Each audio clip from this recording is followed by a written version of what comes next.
public hearing on the May town meeting articles. It's Monday, March 4th. We give Westwood Media Center permission to record this meeting. Would anyone else like permission to record the meeting? No? Okay, with that, let's do the Pledge of Allegiance. Allegiance to the flag of the United States of America and to the republic for which it stands, one nation, under God, indivisible, with liberty and justice for all. Great. Thank you, everyone, for coming tonight. The agenda is as follows. We'll have Dottie Powers going through her first article for 5 minutes. We'll take questions from FinCom. We'll move into the Select Board articles, which should take about an hour, including questions from FinCom. And then we'll move to the Planning Board articles. We will only be reviewing articles that are prepared and ready to be reviewed tonight. Okay? We can make that clearer as we get to it. So with that, Dottie, why don't you go ahead with your article? And do we have a number for it yet, or no? No. No, okay. Electronic voting. Thank you, Finance and Warrant Commission and Chair for having me here tonight. The article that I am proposing is to amend our general bylaws to add another form of voting at town meeting, which is electronic voting. The moderator can use his discretion to call the vote by requiring the use of the electronic devices. So basically, it's just making the moderator able to make that decision without having to have town meeting vote to use the electronic voting devices. And as you can see, the article above, what we're doing is we're just adding electronic after standing. And the same thing in H, the electronic vote is being added before the written ballot vote if there was to be a secret ballot. Anybody have any questions?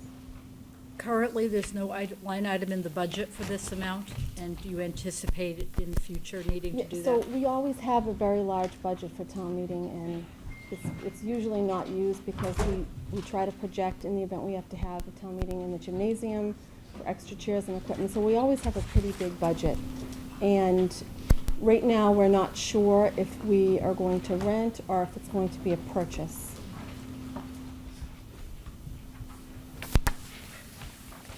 Any other questions from FinCom?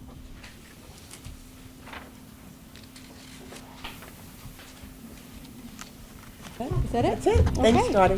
Thank you. Thanks, Dottie. How to schedule. So Mike and Mike, we have you next to go through the Select Board articles. Are you ready to start? Okay, good, thanks.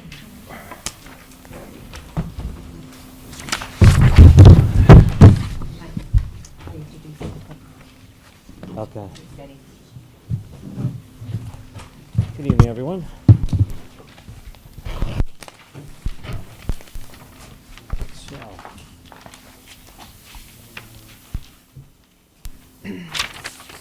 So we can tell them we took this one off. So on this, the accounting for the PEG access cabling funding, we have removed that article as of our meeting this evening. Okay? Nothing like good news. Next, we have the street acceptance. Right now, there are still no streets as we are here this evening to put forward for acceptance. It could change maybe by the 25th, but we don't think so. It's not likely to change. Next, we have the discontinuance of public ways or surplus layouts. And so, for those of you that know, with Hedgerow Lane, that is being reconfigured, as I'm sure at least one member is aware of. It's being reconfigured, and so they are designing it in a way that each person will have a proper layout for town, the frontage. So in the meantime, we have to abandon some of that public way and then reconstruct the cul-de-sac or the street that it is going to be there. So it is what was still Hedgerow Lane is now going to be, I guess, Westwood Estates. But a plan has worked out with the residents and the developer, so it is something that the board is looking to put forward to abandon a certain portion of it and then redesign the road as well. Any questions on that? Okay. You can see this is a plan that is there, and you can see where it is now that we are discontinuing. You can see the orange or the yellow or tangerine, whatever color you might want to call it. Mustard, let's call it mustard. That is the old hedgerow lane that we are abandoning. You can see next to it, the new hedgerow lane, which runs a lot deeper for the new houses that'll go in. That is the area, the mustard section is the section that we are abandoning. Okay. Next, we have the road improvement. This is the road improvement bond. We have Todd to come up from our DPW to talk about this. Todd? He's here. I know he's here. I was talking from in the hallway, so I know he's here.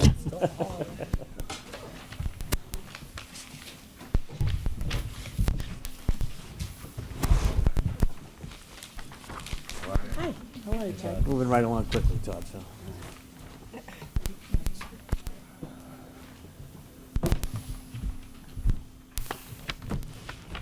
So we are on the road improvement bond. Okay. All right, so I actually have my pavement manager. I didn't realize this was gonna go, excuse me, as quickly as it's going right now. He's en route here right now. His name is Conrad Ledger. He's with Beta Group. He actually manages our entire pavement management program. And I figured he would be here from more of a technical standpoint. I know I've gone through this presentation a couple of times, the first of which was pretty informal. The second of which is pretty much the same material that I'm presenting right now that you guys have on paper. And what I can do is I can go through it again, discuss all the components of the bond once again, and then again field any questions that you might have towards the end of the presentation. So as we look at our pavement management program annually, we typically come up with our plan, our program, our approach every single year for what we're going to pave, what we're going to address. It is essentially the driving force behind all of our proposed improvements. And obviously you can tell throughout town our road ratings are very high. They've remained in the low to mid 80s over the past few years. A lot of that has to do with the improvements that we made from our most recent road improvement bond years ago that were issued. We were able to take advantage of monies in conjunction with our Chapter 90 money to do a lot of work in town to address some neighborhood deficiencies, along with some of our major roadways that needed some work. Every single year we receive approximately $560,000 from the state from our Chapter 90 program. Essentially, if you look at the pie chart down below, we need about $800,000 annually to keep our pavement rating up to where it is right now. So obviously $560,000 isn't quite enough. We've been able to and been very fortunate enough to have great town departments work in conjunction with us to go out and be aggressive with our bidding, which has helped us over the past couple of years to have a little bit of a reserve every year with our pavement management program. But we're lean now, and in fact last year we were unable to do some of the pavement preservation measures that we wanted to do, such as crack sealing and some microsurfacing throughout town that are cheaper alternatives for us just to keep our roadways in good shape. When we looked at the road improvement bond, we came up with 4 major components that the bond is comprised of. First component is the Route 109 corridor project. The second component being the crosswalk safety improvements based on a draft study, which I have here. I know there were questions that Jane was nice enough to send along, trying to inquire as to what we've come up with for a study. It is in draft format, but I do have it right here. The third component being paving and sidewalk enhancements throughout the community, and the fourth component being just strictly our pavement preservation program. And I look at that as that supplement to our Chapter 90 deficiency that we do need every single year. So our Route 109 corridor project, estimated cost is approximately $2 million. Obviously it's on Route 109. Limits of the project approximately from Gay Street up to the Walpole Town Line by Bubbling Brook. Overall length is about 12,000 feet. What we're going to do is work, or what we would like to do is work with the Dedham Water District. They have a project that they're going to be beginning that they actually just bid last week. They're going to be beginning this project this summer. A lot of their work will be in the roadway.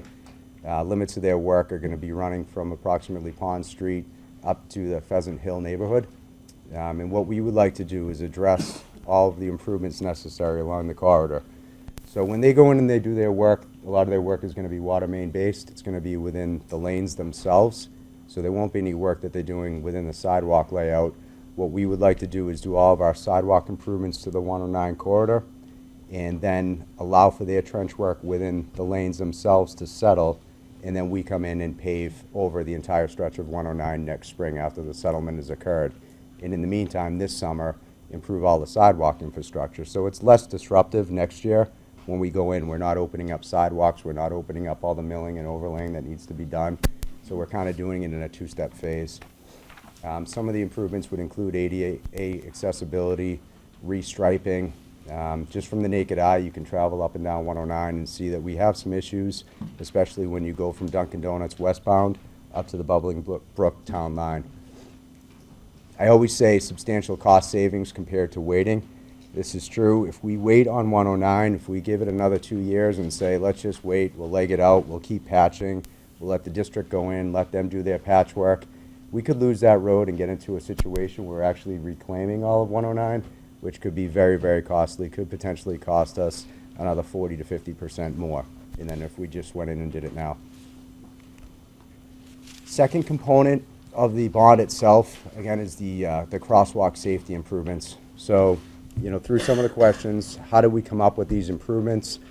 We came in, we hired Beta Group to take a look at all 202 crosswalk locations in town. We felt that this was a very proactive approach to addressing, some of our crosswalk issues in town or concerns that residents have had over the years. Inside this study, they took a peek at all 202 locations, came up with recommendations, whether there were ADA compliance issues, whether there were signage issues. Some of them were minor infrastructure issues. They looked at every single location. In the back of this study right here is an appendix that has pullouts that identify every location with a true hard cost associated with all the recommendations for each. It is in draft format. I truthfully don't feel comfortable putting this in a final format until I know that we have a commitment from the town that we can invest in the improvements necessary. Then we can fine-tune this study and make it a final study. Third component consisted of our paving and sidewalk enhancements. Over the past several years, I've attended numerous amounts of meetings, whether it be with pedestrian safety committee members, planning board members, or just general residents shooting me a call or coming into the office daily with serious concerns regarding some of our sidewalk infrastructure.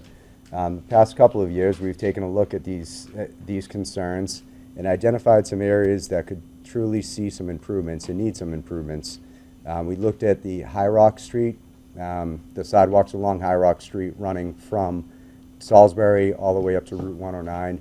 Definitely need some improvements. What we're looking to do within these improvements is take the HMA, which is hot mixed asphalt, and transition them to a concrete-based sidewalk. Aesthetically, it looks much better, and from an infrastructural standpoint, if one panel fails, you're replacing one panel. You're not jackhammering out asphalt, making a brand new patch of asphalt, and having it look like heck, and then having the remaining stretch of sidewalk continue to fail and then look like a checkerboard. So that's our plan with these locations themselves. Another spot we're looking at is Hartford Street, running from Route 109 to Wessex Drive. Again, there's no granite curb reveal, there's no safety buffer for any pedestrians walking. It's a heavily traveled route for children going to the middle school or going to the elementary schools. And it's definitely in need of a safety buffer of some sort and a clear distinction from the edge of pavement to the sidewalks themselves. Pond Street, there's the stretches of sidewalk along Pond Street running from Clabber-Tree Street that are asphalt, they're rugged, they're not up to ADA compliance. And again, we'd like to transition those to a concrete-based material that we can have consistency throughout the community and have good infrastructure. And also, in conjunction with this year's summer paving project, we're addressing all the paving within a Cobley through Fairview neighborhood. What we would like to do is improve in all those sidewalk locations, bring everything up to ADA compliance. One of the questions that Jane forwarded me is how do we pick and choose? This is a clear-cut example of how we pick and choose. Based on our pavement management program, the Cobley neighborhood is in dire need of a mill and overlay. Coming in, we mill and overlay that neighborhood. Not only do we just mill and overlay a neighborhood now, but our new model that we've been using over the past 5 to 6 years is addressing tree pruning, signage, ADA compliance issues, and certainly if there's a sidewalk within that neighborhood, we would like to address the sidewalk. I think it would be silly to go in and do all these improvements to a neighborhood and then leave an old decrepit sidewalk where there's gaps in the sidewalk connectivity. We can reestablish those and have that entire neighborhood be completely rejuvenated from an infrastructural standpoint. This is just a map depicting, this is very similar to the previous presentation that I had given, a map depicting just the general layout of what we're looking at for construction this season. It highlights obviously High Street, High Rock Street sidewalks, the Hartford Street sidewalks, Pond Street locations for sidewalk improvements, and it gets into the locations by Cobley Street through Fairview, and another location that I failed to mention. Obviously, we're all well aware of what's going on down at East Street. There's a stretch of sidewalk that runs from the East Street Bridge that will run up to Smith Drive.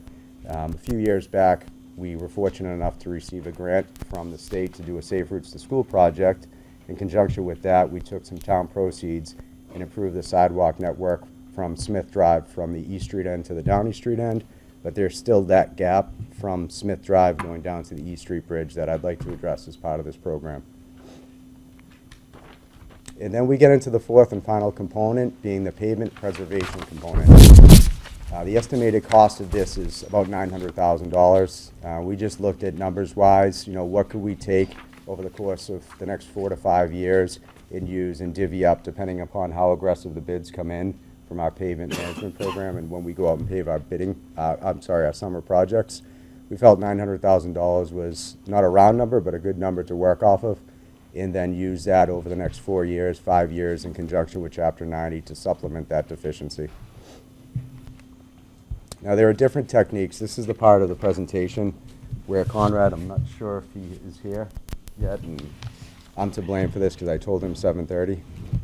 But these are just examples, and he put these together, so forgive me if I'm a little off on this part of the presentation. But these are just examples of what pavement preservation techniques can do for your community.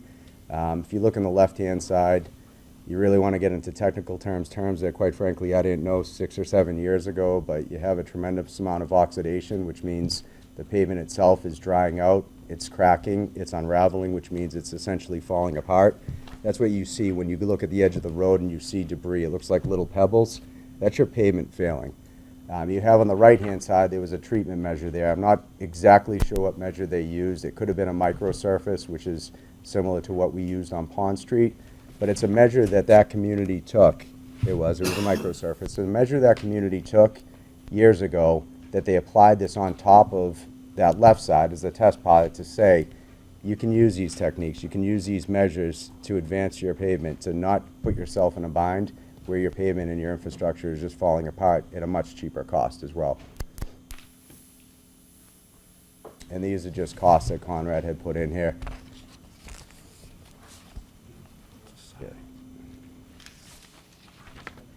I mean, you look at the differences between what you're going to pay here. You get into a reclamation, you're looking at anywhere between $24 and $44 per square yard, or you could do a mill and overlay where you could go in and it could be at cap $21 a square yard. You go down Route 109, do we really want to pay up to $44 a square yard? I do not think so. And then you can just get into other measures. Now, there were questions at the previous presentation that I had given, what is crack sealing? I think we all knew what that was, but what is fog sealing? And here he is. I just apologize. It was my fault. Sorry, somebody gave me the wrong time. I'm off with the storm, if you guys can tell. I think it's 7:30 a.m. This is a great segue. So Conrad Ledger is our pavement manager. Go right up. He works for Beta Group, and I've been working with Conrad now for the past 6 years. They do a fantastic job of managing our program that essentially is the life and pulse of why we do what we do. So that said, I'm going to turn this over to Conrad right now, and pretty much a good ways through this, but if you want to back up a bit. No problem. Yeah, so sorry, I'll good segue time. not on purpose, obviously, but, one of the keys that I know Todd asked me to discuss was the pavement preservation portion of the bond request. So this is really a really good story of why pavement preservation is important and why that's an important component of that bond request. So this is actually a situation where the town line goes right down the middle of this roadway. So back in 2004, the two towns got together. They did a joint mill and overlay project for about $12 per square yard. One of these towns believed in pavement preservation, one of the towns didn't. So in 2010, the town on the right decided to do a crack seal and microsurfacing project for about $4.50 a square yard. Town on the left said, we don't believe in that stuff, we don't want to do it. And this is the result of the road of what it looked like in 2017. So on the right-hand side, that town is now going to, or is in a situation where it can do another crack sealing and microsurfacing project for $4.50 a square yard. Now the town on the left is looking at a mill and overlay or a reclamation project. So you can see the bottom totals there are substantial differences in the costs that they're going to spend for each of those roadways. And obviously you can see the condition of those roadways as well, that the one on the right stayed in pretty good condition over that time, and the one on the left is in pretty deplorable condition. So one of the other things that Todd wanted me to talk about was the different types of treatments that are available out there and the different types of treatments that Westwood has used as part of their pavement management program. So first off, and I think this was a question in one of the other finance committee meetings, but what's the difference between routine and preventative maintenance and minor rehab and major rehab? So routine maintenance is the treatments on roadways that are in fairly good condition. You wouldn't think that they would need maintenance, but the routine maintenance is really important to keep those roadways in good condition. So some of those treatments that are used here in town are crack sealing and fog sealing. So crack sealing are the little squiggly lines that you see on the roadway that are a little bit darker than the actual roadway themselves. The purpose of that is to make sure that the roadway does not get water inside of it, because the biggest thing that's going to cause potholes and deterioration of the roadway is water getting into the base of the roadway and then expanding when it freezes on nights like tonight. And it just makes the roadway really deteriorate much quicker than it needs to. Fog sealing, I liken it to sealing your driveway on steroids. It really rejuvenates the top layer of pavement from the oxidation that's caused by the sun and the weather that happens here in New England. So really it rejuvenates that top layer of pavement to make it more flexible, and that's really what causes asphalt, or why asphalt is a really good use for roadways, is because it's flexible and it can bend a little bit when very heavy vehicles drive over it. So it's getting that back and causing the roadway to not crack on the top. So as you get further down the deterioration curve, so these are roadways that are starting to show some signs of failing. We use microsurfacing and cape seal. So microsurfacing is a very thin layer of slurry, actually, and it's really just a top coat for the roadway. Cape sealing is a little bit further down the curve of the roadway in terms of the deterioration. So it actually takes into account two different treatments. It's chip sealing, which is a very coarse finish to the roadway, and you wouldn't necessarily use that alone here in town, but then it's topped with the microsurfacing, which gives it that smooth finish. Hot in place recycling, so what was the street that we used that both for? these measures, if you go back one slide, we haven't used the Cape Seal, we used microsurfacing on Pond Street, and again, huge success. If you go to the next slide. Yep. The hot in place recycling we used along Washington Street 3.5 years ago. It was a tremendous project. It worked out great. We actually hot in place recycled the entire stretch of Washington Street and then capped it with a microsurfacing, which saved us a ton of money rather than, again, get into the alternatives of milling and overlaying or reclamation, which you don't want to get into. And the other benefits to some of these processes, especially hot in place, is the traffic control that goes along with it. Rather than milling a roadway and having it at a very coarse surface for a long period of time, the hot in place actually drives right down the roadway and you can put traffic right back on it. So that's why on Washington it was a very, very good use of that treatment, where it didn't affect traffic as much as a conventional mill and overlay would be. One of the ones that we've been looking at for potentially using here in the next couple of years is bonded wearing course. Again, this is a very good treatment for traffic control, where it's another moving type train, but it's simply just a surface course, so there's no asphalt recycling to go with it or anything like that. But you can actually, in some of the videos that you see of this being done, you actually see that the rollers are right behind the machine, and traffic is right back on it as soon as the pavement gets rolled. And then you get into your more conventional and more costly treatments, and this is in the minor rehabilitation, the major rehabilitation category. You get into your mill and overlay, where you scrape off the first 1.5 to 2 layers of pavement and replace it with new pavement, and then full depth reclamation, which is what, with a pavement management program, is what you're really trying to prevent, which is going and pulverizing the entire roadway, putting a whole new roadway surface in. It's very costly and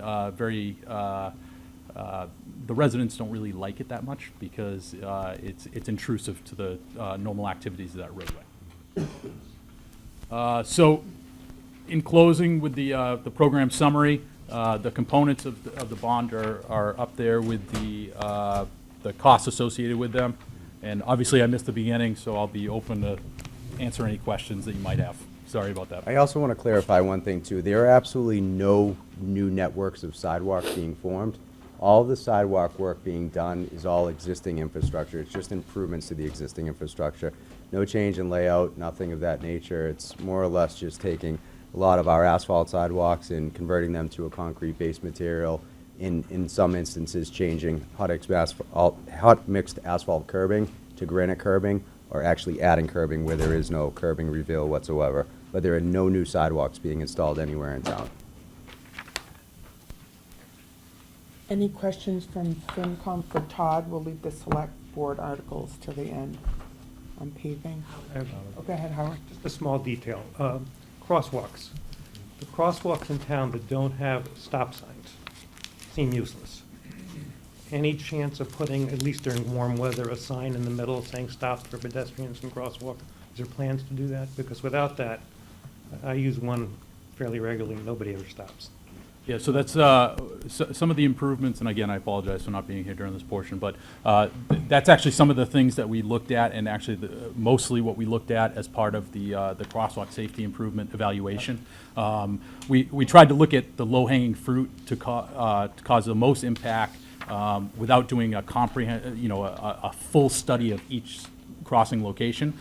So most of the improvements involved enhancement of signage, and enhancement of the accessibility on the ramps themselves, and then also more enhanced striping, visualization of the striping. So, Will they be putting in signs in the towns that have them in the middle of the road? And I understand that can be a problem for snow, but you can put them out in the. Yeah, we had Are we going to do any of that? one of our most recent pedestrian bicycle committee meetings that was brought up, and we were able to go out and purchase several of the portable units themselves. But yes, those will be part of the project.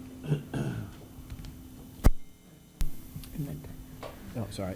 Is mill and fill crack seal?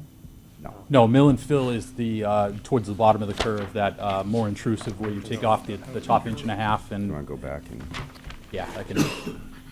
Page 11. Mill and fill is sorry, it's right above you. It's the mill and overlay is the Oh, same. mill thing and as overlay. I'm sorry, Yep. that's mill and fill.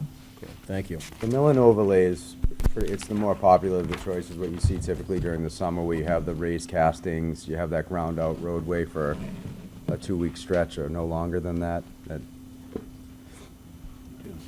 probably the most common used yeah, we just- type of treatment in Clabber New Tree England. Street, those of you that live in the Farm Lane neighborhood, we milled and overlaid Farm Lane.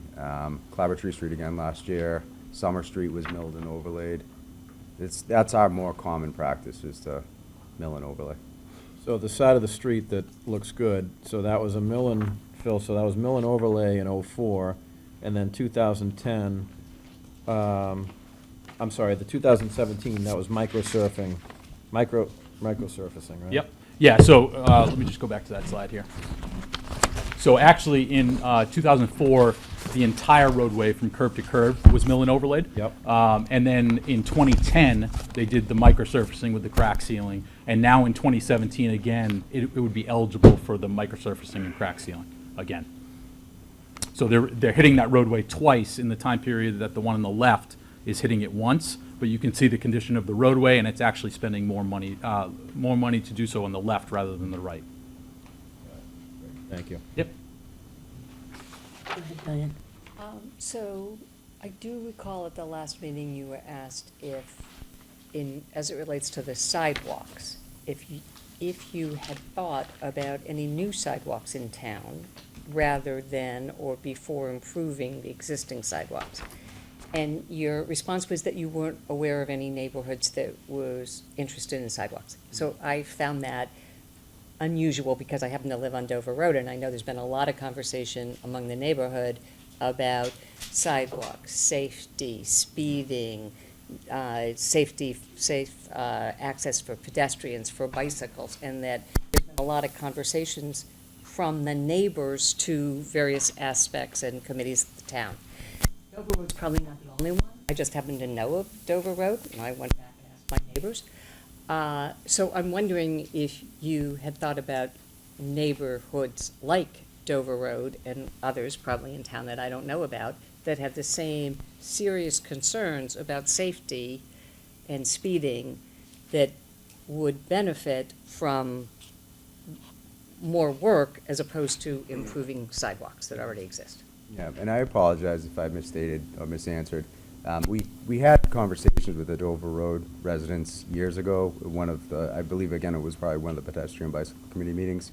There were questions of, potential or feasibility of installing a sidewalk, and then there were other options discussed at that meeting.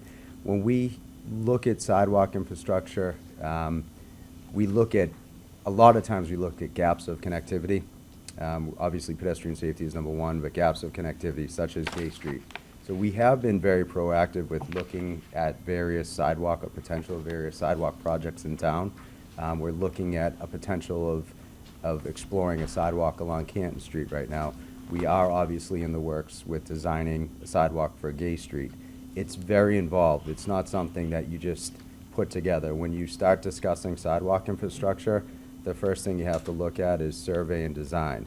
And when you look at survey, that typically is something that could be absorbed, potentially be absorbed easily within your budget. But sometimes when you get into design, such as Gay Street, it involves a capital investment, which involves, a substantial investment to some degree, that it's just not, let's just go out and look at this and then we'll have all the answers. It's a timely process. So, for example, Gay Street has now been going on for over a year. We're at approximately 45% design right now. But that is providing us answers, but it was a significant investment to get answers. Levels of impact. What side of the road are we going to put it on? How many trees are going to be impacted? And various items throughout. So it is involved. I don't want to come across as not being proactive because I think of all the surrounding communities, we've taken an extremely proactive approach with our sidewalk infrastructure and trying to shorten or shrink this list of connectivity issues and pedestrian safety issues. Complete Streets program has been a tremendous asset to us. We had issues, we had concerns with a sidewalk from along 109 by the Sheehan School. We were able to apply for a great program and had a sidewalk installed very quickly. Same idea up at North and 109. So I don't think at all we ignore the potential of new sidewalks. I think we have to understand it's a substantial investment just to get answers for a new sidewalk. That said, I also think it's just as critical to address our existing infrastructure as well. Sort of to neglect issues that we have from an ADA compliancy standpoint, from just an overall naked eye standpoint with no curbing reveal that could help. I think we have to look at that too. So I think as aggressive as we are and have been with new infrastructure, we have to be the same, if not as much more, with our existing. So do I understand you correctly then that this bond would really only be used to build sidewalks? It's not also possible to use it to increase the safety of roads that are potentially not safe? It's exactly that. It's to be used to increase the safety, pedestrian safety of sidewalks. I used Hartford's. Not just sidewalks, pedestrian safety I'm just using Dover Road just because I happen to Sure, live there. It's the sure. neighborhood I know. It's, as we all know, it's a cut through, it's windy, it's very unsafe. This bond couldn't be used to address that in ways other than sidewalks. So the intent of the bond in terms of the 1.5 million for that item was really driven by the paving program and addressing issues on sidewalks within the paving program. It's not that a bond couldn't be used for that type of work, for safety improvements, but that was not the intent as in terms of these items, correct? We need another bond to address those issues.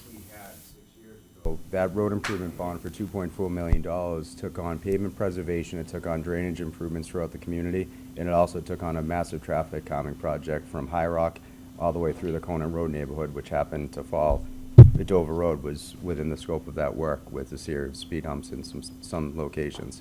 And also, when you look at traffic calming measures, if this potentially moves forward, the Hartford Street portion of the sidewalk infrastructure, that granite curbing is a traffic calming feature. And it's been strongly recommended from Beta Group. Paul Sicard would agree that by putting up granite curbing, not only does it provide a buffer for pedestrian foot traffic, but it also acts as a traffic calming feature in that it perception-wise, your road width looks a lot more narrow.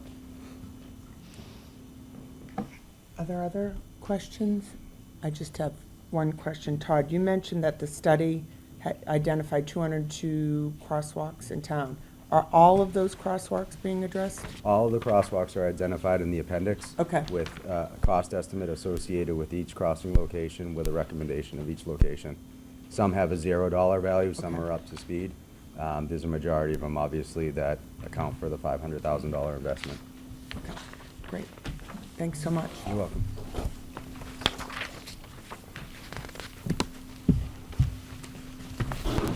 Good. Thanks, guys. Sorry for the time confusion and cluster.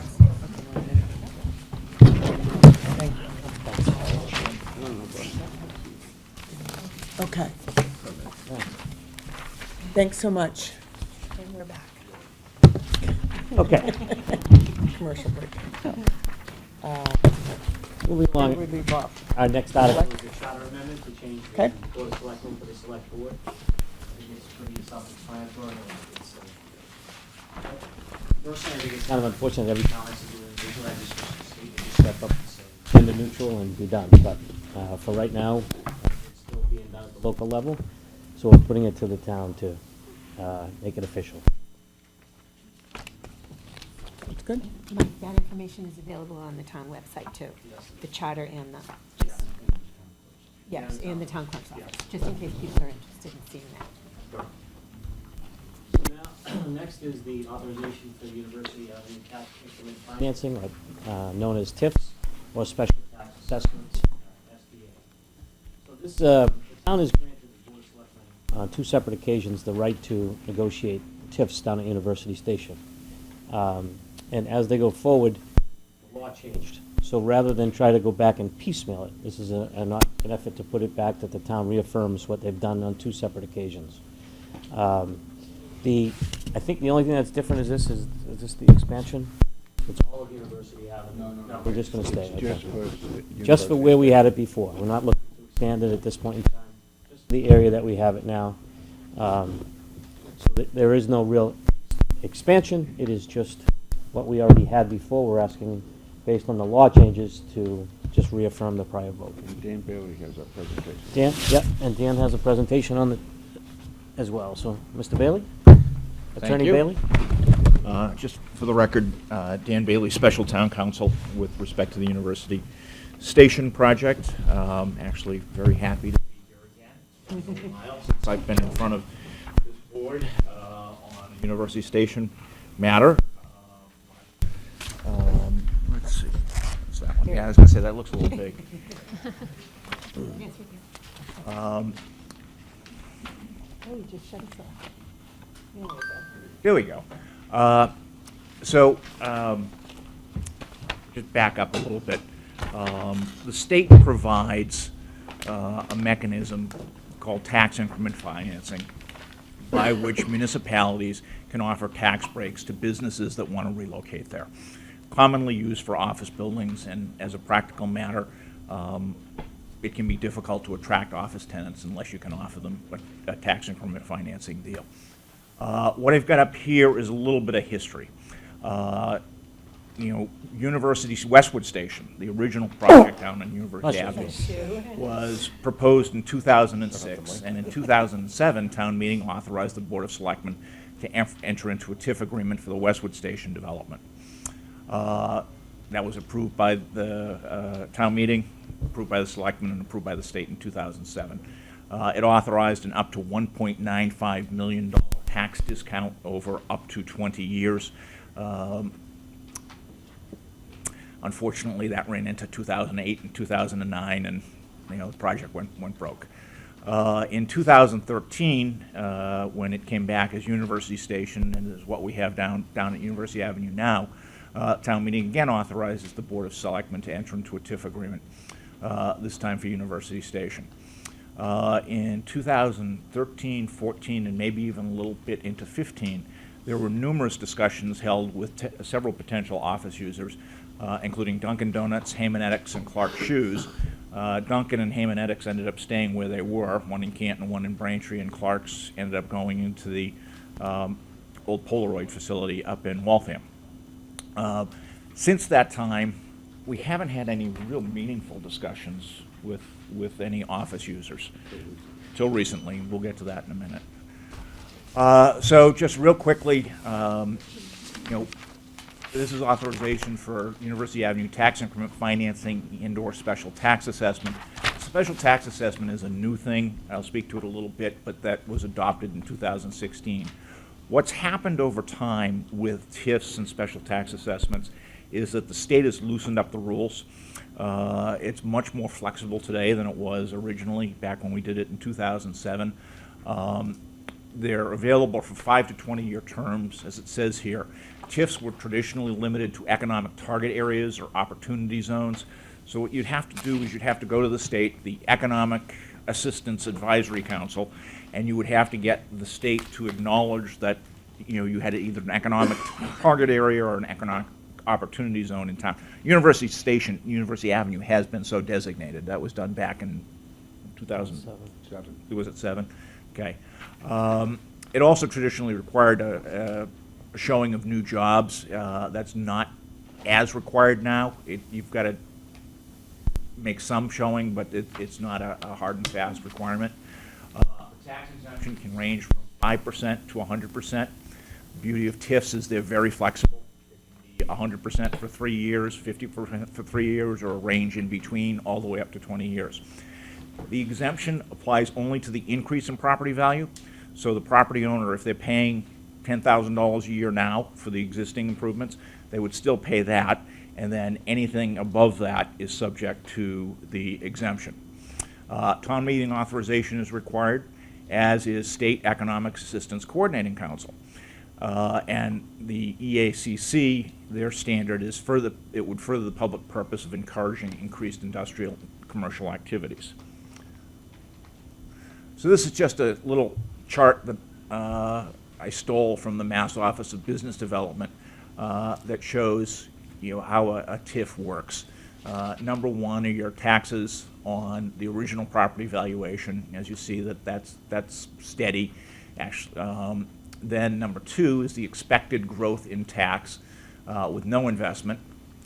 Number three is the amount the investment raises the property value. 4 is the added value that would be subject to a TIF agreement exemption. And then at the end of the term, the owner pays full taxes on the full assessed value. So, it's pretty straightforward. I don't know how the select board got up there. Oh, wait, because it's a select board article. Yeah. Say, wait a minute, I didn't draft that. Christine put that in. Briefly on a special tax assessment, it's a new form of tax exemption from 2016. It differs from a TIF because it calls for minimum tax discounts in years 1 to 5. The first year it has to be a minimum of 50%. Years 2 and 3, 25%. Years 4 and 5, 5%. Again, town meeting approval is required. EACC approval is required.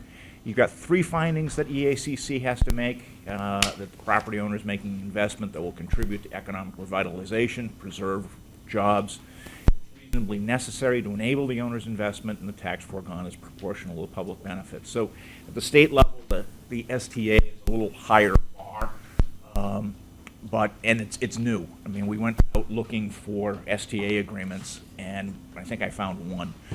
There are no regs on it yet. It's great. The statute doesn't even say that town meeting's required, but when you call the state and ask them, they say, yeah, you have to go to town meeting. That's on to the next one. The one other thing, you want me to take citizens, you want to take out that? Okay. The one other thing I want to mention is that, last Monday at the Board of Selectmen's meeting, the Board of Selectmen did sign a memorandum of understanding for a TIF that would support a 100,000 square foot office building for Citizens Bank. Would be a regional headquarters for Citizens down at University Station. Would actually be up on what we call Plateau, which is the flat area that's above Wegmans and Target. That's programmed for 250 to 280,000 square feet of commercial development. Master plan says office. Been talking possibly about hotel as well. But that's where Citizens would go. The agreed upon terms are, it's a 75% tax reduction in, is it the first 2 years? 95 in the first. 95, That's 70. 75 in the next two. And then going down to 25% for the remaining years, 3-year, 18. So it's very much front-loaded. 13, yeah. Very much front-loaded. The total percentage is 33%.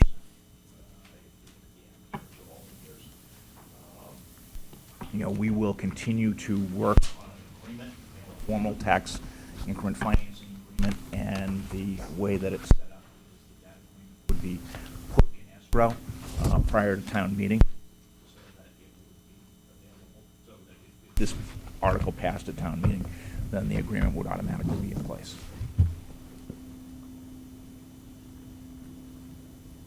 And that's what I have, so. We're going to hold questions to the end of the articles, but thanks, Dan. Okay. Okay, we only have 2 left? 3 left. 2, sorry. We have the participation in the community electricity aggregation for residential and commercial use.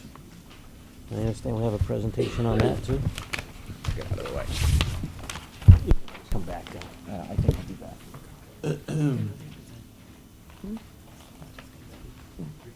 Oregon? Sure. All right.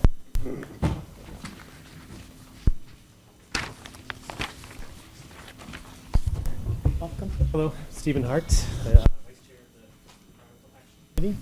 Joanna Belding, a member of the committee.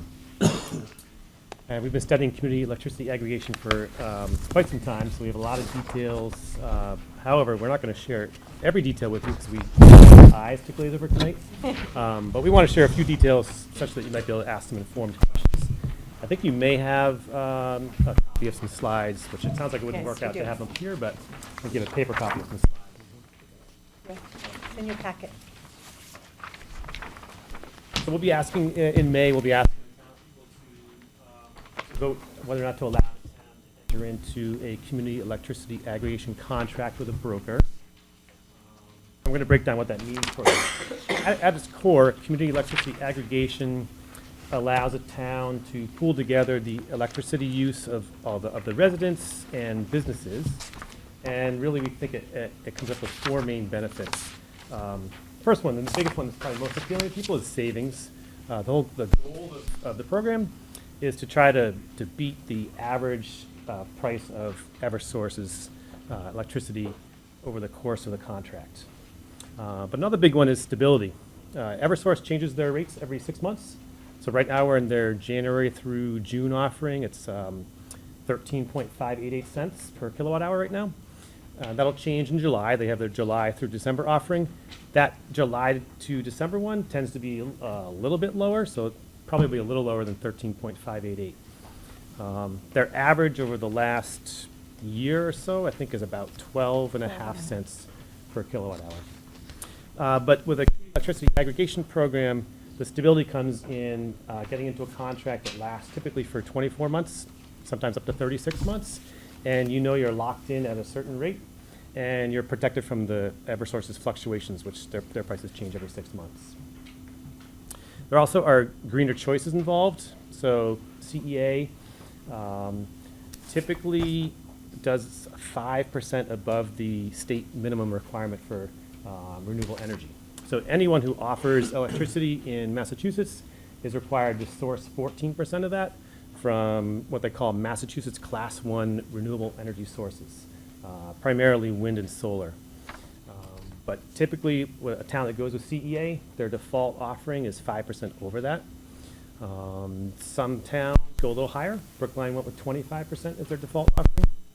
And many towns also offer a 100% option that residents can opt up to if they wish.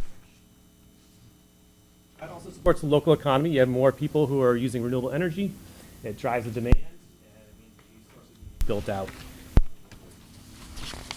And you have a slide in there that shows where some of these local sources are. It's actually from the Green Energy Consumers Alliance, which helps to find renewable energy sources in the local area.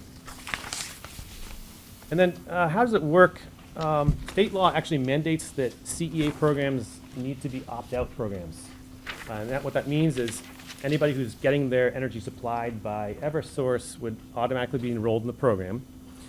Typically what happens is the company you go with, they do a 30 to 60-day window where they send out lots of information to residents through the town. This is what's coming up. We have the program coming up, and the residents at that point can look at it and decide whether it makes sense for them. And they have that time, that window to opt out before the program even starts if they decide it doesn't make sense for them. However, residents can opt out of the program at any point with no penalty, no fees, if it's not working for them. And then anybody who already gets their energy supplied by a third-party supplier would not be automatically enrolled. And when they are done with their obligation with that third-party supplier, they could then opt into the program. Juliana has some details for you as well.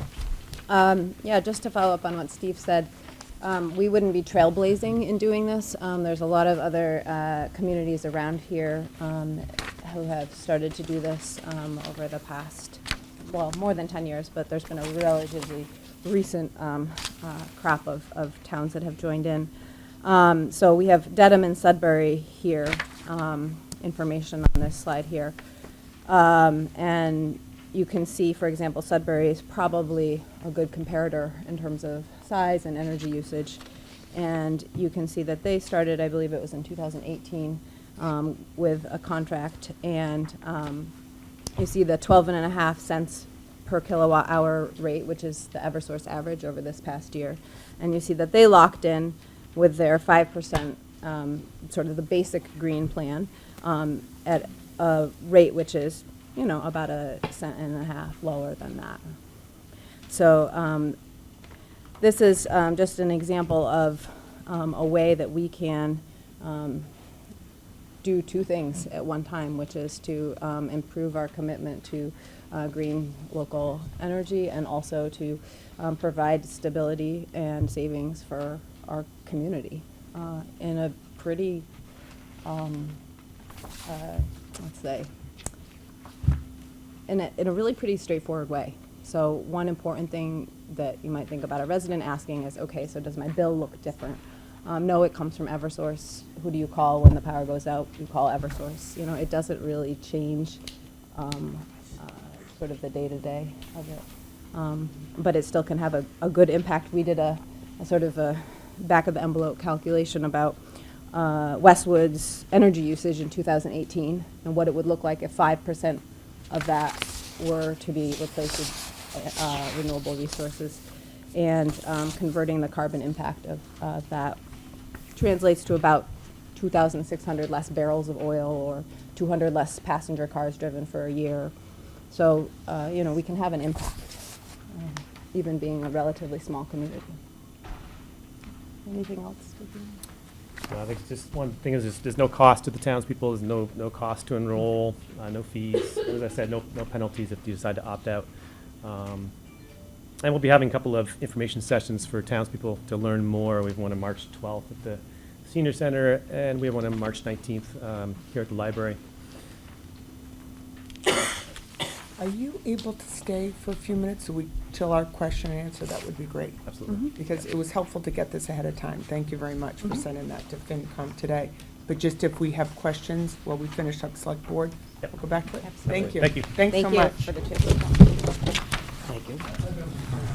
Can we wait till we get to questions, Chris? Yeah, we're just going to finish up the select board articles and take them all. There's Sorry. One more article. Trying to be efficient, I know. Keeping you guessing. Thank you very Thank you. much, Steve. Okay. Laura Lane. Okay. Laura Lane. There's a town-owned property on Laura Lane off K Street. You can see it's a little tiny sliver of land between Laura Lane and the house next door. Town is looking for the authority to enter into a contract to basically sell that to the who takes care of it 90% of the time. Anyway, it's a really small sliver of land. There's no need for it. And so we're asking to get permission to sell it. There'll only be, basically I get to go out to bid, but there's only one person who really would be interested in such a small piece of land, so. It has a minimum, it will have a minimum price of what the assessed value has been determined by the town assessor. That's it. Great. That's all the articles. Now it's time for Thank you. questions. Now time for questions. Why don't we start with the Ellen has a question. Oh, sorry. Oh, I wanted to start by article, though, and for Stephen and Juliana that were willing to come. Can we ask our questions on the electricity aggregation first?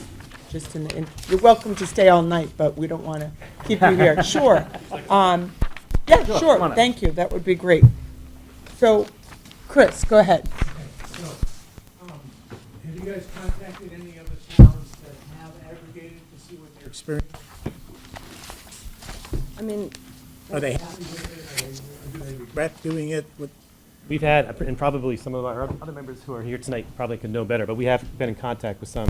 I mean, it seems like people, the one regret that anybody has had is just not putting out enough information beforehand, because it can be a little bit confusing. People not understanding exactly what the program is, so we're trying to be proactive and get a lot of information out there. But yeah, it's a pretty straightforward process, so people seem to be very happy with it. It's saving money in most cases and offering for those who want it a green option as well. I will say, Dedham, I mentioned that their recent contract, I think, started in 2018 or 19, but they've been actually doing this for many terms. So, the contract length is one in which, at the end of that contract, you can determine what makes sense at the next step, and certainly communities who have been doing it have continued to do it. What's the difference between this program and the current status quo, where residents and businesses can contract with whatever supplier they want? And they can, absolutely, you're right. We feel this offers a benefit because it allows more people to be pooled together. So it means that you're typically getting a better rate, but also what it also does is sort of, the invisible part is, and you can see vastly different rates if you were to look at a bunch of towns who do this, because they go with different companies. So there might be a company that does not supply their renewable energy from local sources. So they're 5% extra. It may come from, let's say, wind farms in Texas that have an excess of renewable energy credits. And they want to get rid of those, so they're using those, but it's not actually encouraging local renewable energy supply to be built out.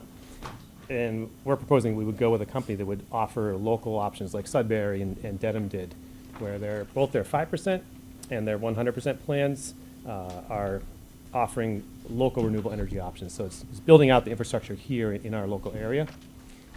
But yeah, there are a lot of companies where they're not going with those local sources, so they can offer a price that's sometimes lower. One last question. What would be the cost to the town if we initiated this process and then eventually decided not to aggregate? You mean if they entered into discussions but decided not to sign an agreement? Correct. As far as I know, I mean, you can correct me if I'm wrong, but it's zero cost. So the broker is going to do this for nothing? Yeah.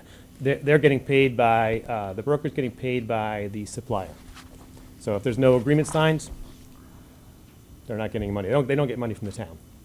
Yeah. Thank you. Julie, can I? Yeah, hold on one second. Go ahead, Cindy. Okay. So how long would the agreement be for, typically? And every time you sign a new agreement, would customers need to opt out again? So would you be opting out every 5 years, or, you know? And then also, could you opt in at any time? I know you said you can opt out at any time with no penalty. Are you allowed to opt in at any time?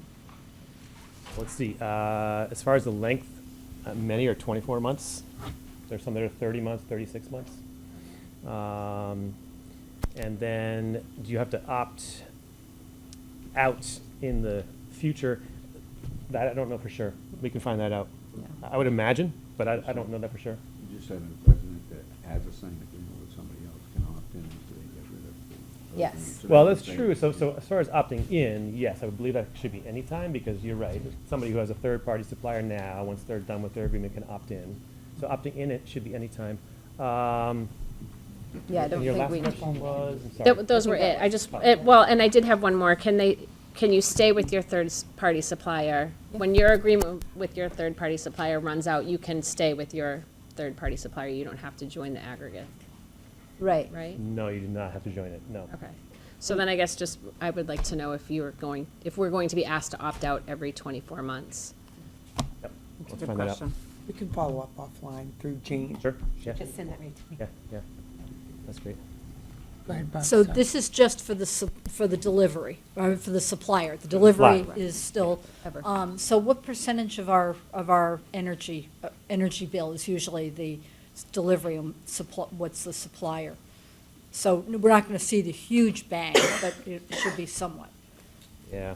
You mean how much, what Like, typical if savings for a might normal be? household. We did an estimate of about, like, using Sudbury's rates, average annual kilowatt hour usage of about 10,000, which is the national average. I think it was about $230 savings annually. So we're not cutting out Eversource completely, and they still have the ability to increase that part of it. So really just hedging part of our electricity Yeah, costs. their delivery charges, and I don't know, I can't put I know this, for their supply charges, Eversource right now is that 13.588 cents. Delivery, I can't speak to what that charges, but that tends to stay pretty stable through time. That doesn't fluctuate much at all. And there are absolutely no fees, because a lot of the suppliers have fees. You get into them and then they change it, and, you think they're green and suddenly they've gone to a whole different format, and if you don't hit them. A third-party Right. supplier? Yeah, and then you need to get that. That is one other issue with them, which is the trouble, is that they often offer a very attractive rate. That rate may go up after time, and you're just you're kind of with them, kind of like your cable bill, I suppose. You're just kind of with them, so you just stay with them for a while, and the rate goes up. And you can guarantee we won't get phone calls from all of them now? We won't have, everybody says, no, we'll just have an aggregate, and we don't. All right, now you're starting to ask a lot. Any more than we already get? Yeah. But that's one of the benefits of doing this aggregation, is that you'll be getting a company that has been vetted by the local community and by others like MAPC, whereas those calls you get, you have no idea who you're dealing with and what the terms are. I mean, they're giving you the favorable stuff, but, there's always a small print in these agreements that you don't know about. I assume that these suppliers are all approved by the state, like I know that they, when you were looking at other ones, there were approved suppliers from the state. Yeah, absolutely. In fact, the program has to be, the agreement has to be approved by the state.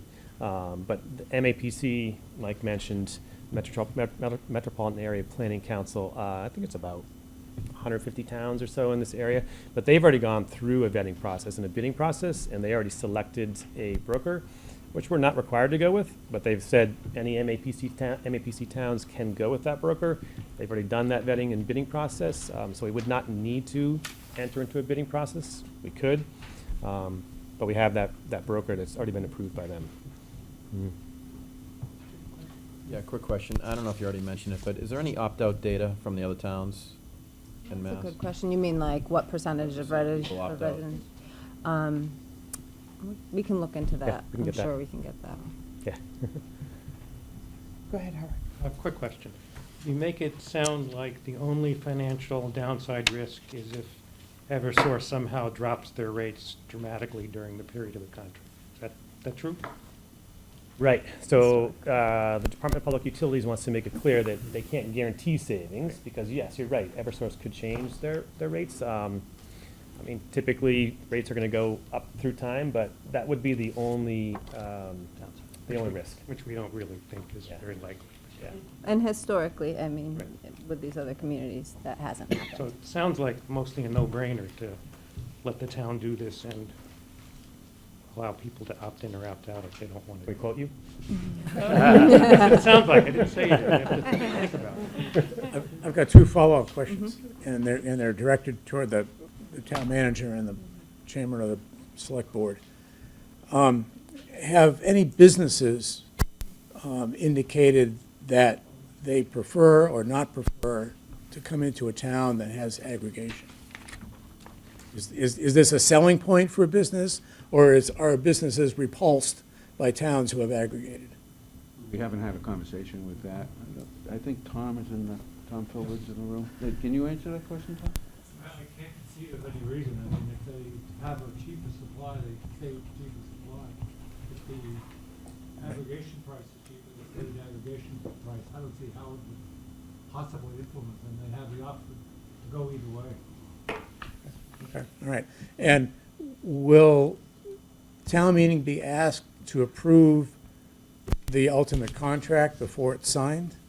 Board of Selectmen will be the ones that. So this town meeting vote then basically is it for a town input? Yeah, the town meeting vote is to allow the Board of Selectmen to implement this program, and then the Board of Selectmen would be accountable for the actual contract. And, you know, we would choose either the MAPC recommended, or we would go out to bid ourselves and see what we could get. So just related to that, Mike, on an ongoing basis, just to be clear, the Board of Selectmen will be responsible for managing costs. So when this contract ends, it's not WEAC, it's the Board of Selectmen that Board of take Selectmen any. is the ultimate authority that signs the Yep, contract. I just wanted to clarify that. They'd be bringing it back in public session to Right. have the Board of Selectmen approve it. And most likely, Tom would be the one implementing the program, or bringing back a recommendation to the Board of Selectmen what the best options are for us. Right. Select Okay. board. He'd Select be board, working. sorry. Select Select board. board. And he would work with WEAC Correct, okay. as board that would vet the That's helpful, thank you. One more, but, this covers commercial users in town as well. It's not just residential users, everybody in town who doesn't have a specific contract right now. If they have a specific contract with Eversource, my company has a specific contract with Eversource, they'll stay with Eversource, or they'll? Fine. And who's responsible for notifying people in the town and explaining what's going on? Is that the town? Or the supplier, WEAC is or? currently running a number of sessions, public sessions, where we're trying to inform Right. people. But once the contract is signed, I assume everybody in town has to get some kind, and everybody Oh, who's everybody. So going the- to be switched certainly has to get a notice. The Yeah. broker Yeah. also can play a role in that. And towns do it different ways. Often they want all that information to come, because it's not confusing, so it's not confusing, and because of all the third-party suppliers out there. Some towns, for example, would all the information will come through, let's say your water bill or your sewer bill. They figure out ways to do it so that townspeople know it's official communication. Will Eversource have to opt out? Their own building? Anyway. Just curious. Theoretically. Only if a they good get, question. only if they get a better rate. Go ahead. And I just want to clarify that from what we've seen, most of the communities who have entered into this have done so through, say, a town meeting process where it was a warrant article like this that the town That's what the approved. statute requires. Oh, I know, but I'm saying in terms of the town not having, the select board then taking the process of entering into the contract. That was my question. The statute is unclear in my mind as to whether or not additional town meeting approval is required before the contract is actually implemented. Tom, is there a different answer to that question? As I understand it, the article will authorize the Board of Selectmen to manage and to approve the contract. There is an obligation to make public this project plan, the aggregation plan has to be made public, the potentially with requisites. Okay, we're not taking public comments right now, so that, She's on we From are. we are, oh, okay, member of we are. okay, This is the public process example. okay, thank you. Okay, any other questions from FinCom? Great, thank you so much. Thank you. We'll just follow up through Jane on that other On the piece. other discussion. Thanks. And then why don't we take questions for Todd, did we lose him? In the road Todd left. improvement bond, that's He okay. didn't know he was supposed We to have- stay, but We don't, that's okay. we can try. Yeah, he was up all night, Oh, so he came in oh, just. true, So true. Mike is gonna take any questions. Take any on that. questions. So FinCom, any questions on, we've seen this information 2 or 3 times. We asked him some, nope, okay. Why don't we look at the TIF, the next hottest item? So I have a question. Go ahead, Barb. This is going to be just for University Station, not for any extension on University Avenue? Correct. Existing businesses and all, okay. So I thought that was a little confusing from the last time. So again, this is like, we're going to trust you guys, you're going to use this, and what usually happens, Dan, you could probably answer this. I'll put you on the spot. At the end of a TIF, do companies usually come back and try to negotiate another TIF and threaten to leave and, you know, course. do that route? The real answer is yes. I mean, we don't have any personal experience, and we do Right. have one TIF in town, but that But I doesn't meant, yeah. expire. Yeah. But I meant Yeah. in other towns. I have worn that hat, you know, advising companies, and yeah, of course they do. But it's, you know, at the end of a 15-year term, you know, they probably have a 15-year term on their lease, they've got renewal rights, you know, they're not in as good a position to negotiate it once they're there. If you were to renegotiate, then you'd renegotiate on them what the improved value of that property was. Right. Okay.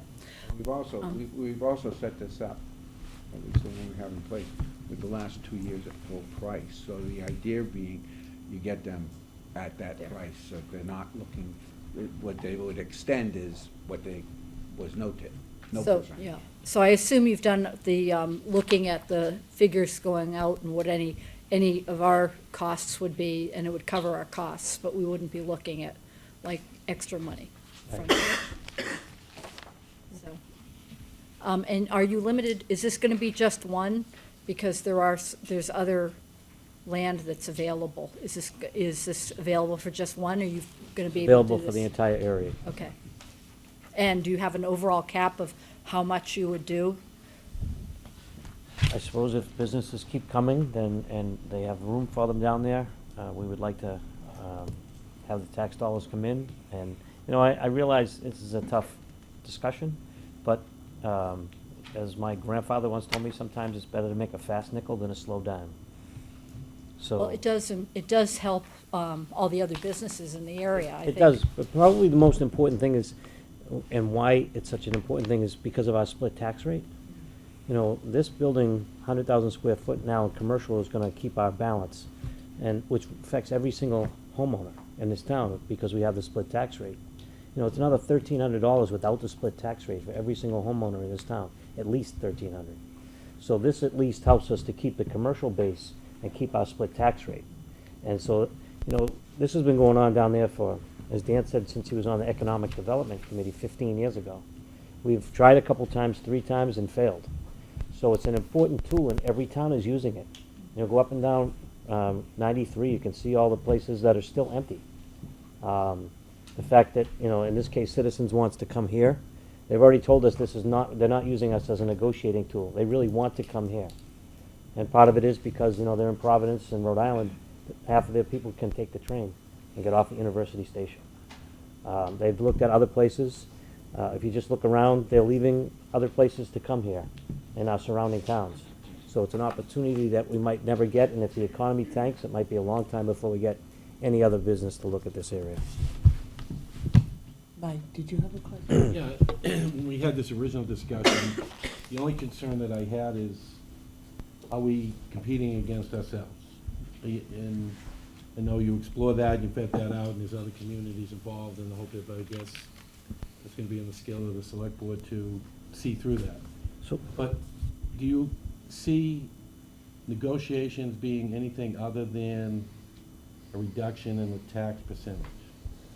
I mean, there are the TIFs or TIF-like situations where there are job guarantees, there is this thing, that thing. Do you envision that occurring? They only have a slight uptick in the numbers that they gave us. I think it was 562 and perhaps up to 600, so it's not a lot of uptake, as far as jobs down there. I think the uptake is that, it's going to bring in all these other people to the area. It takes less on our, public resources. It's not like. But the only reason I raise that is there's a compliance issue and monitoring that, maintaining oversight to ensure that both parties do what they agreed to do. Yeah, and if I could jump in, Go ahead. Michael. Go ahead. Yeah, that'll all be memorialized in the agreement. And there's enforcement, and the state, plays a role there. There have been any number of TIFs throughout the state that have been decertified for failure to comply.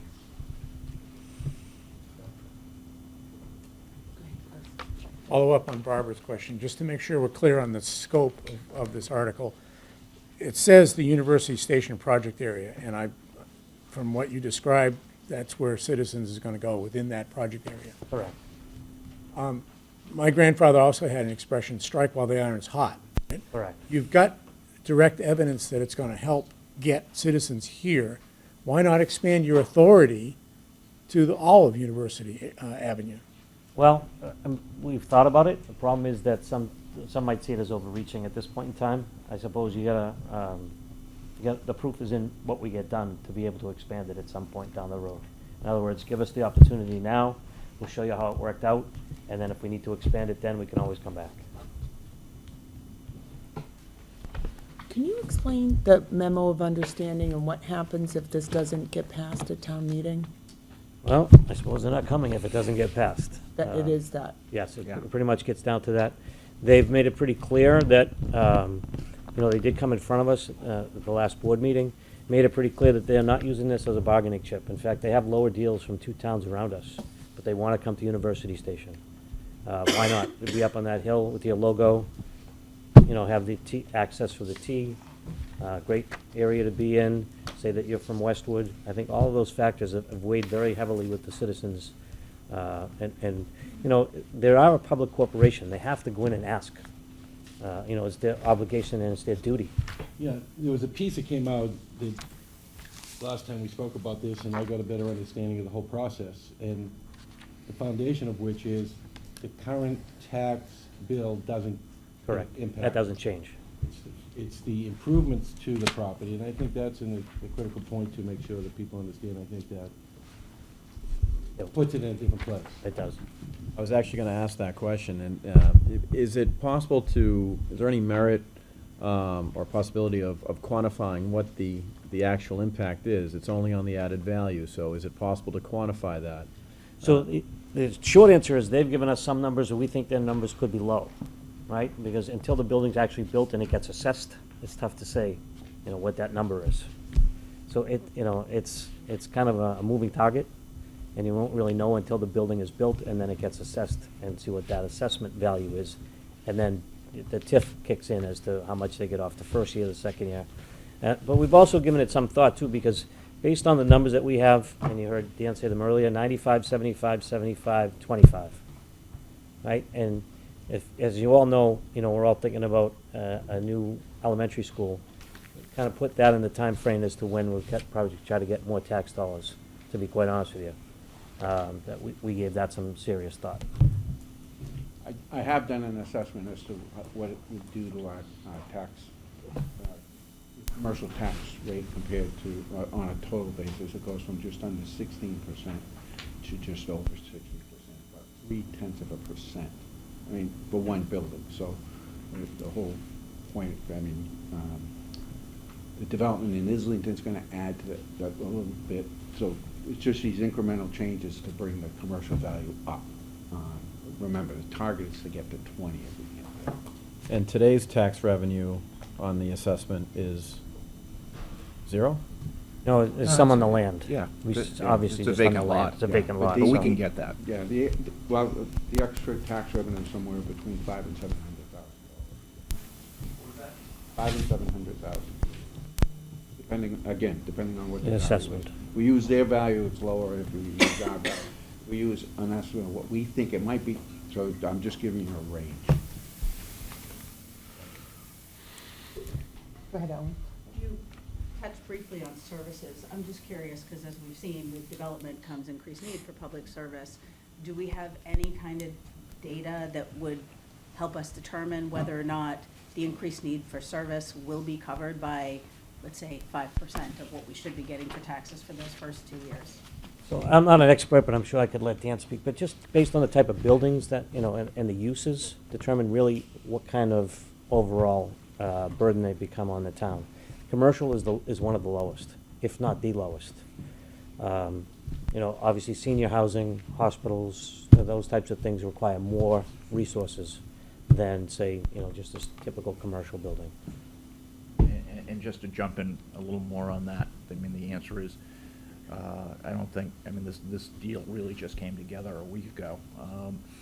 So we haven't got quite that granular yet on, you know, what the cost to the town might be.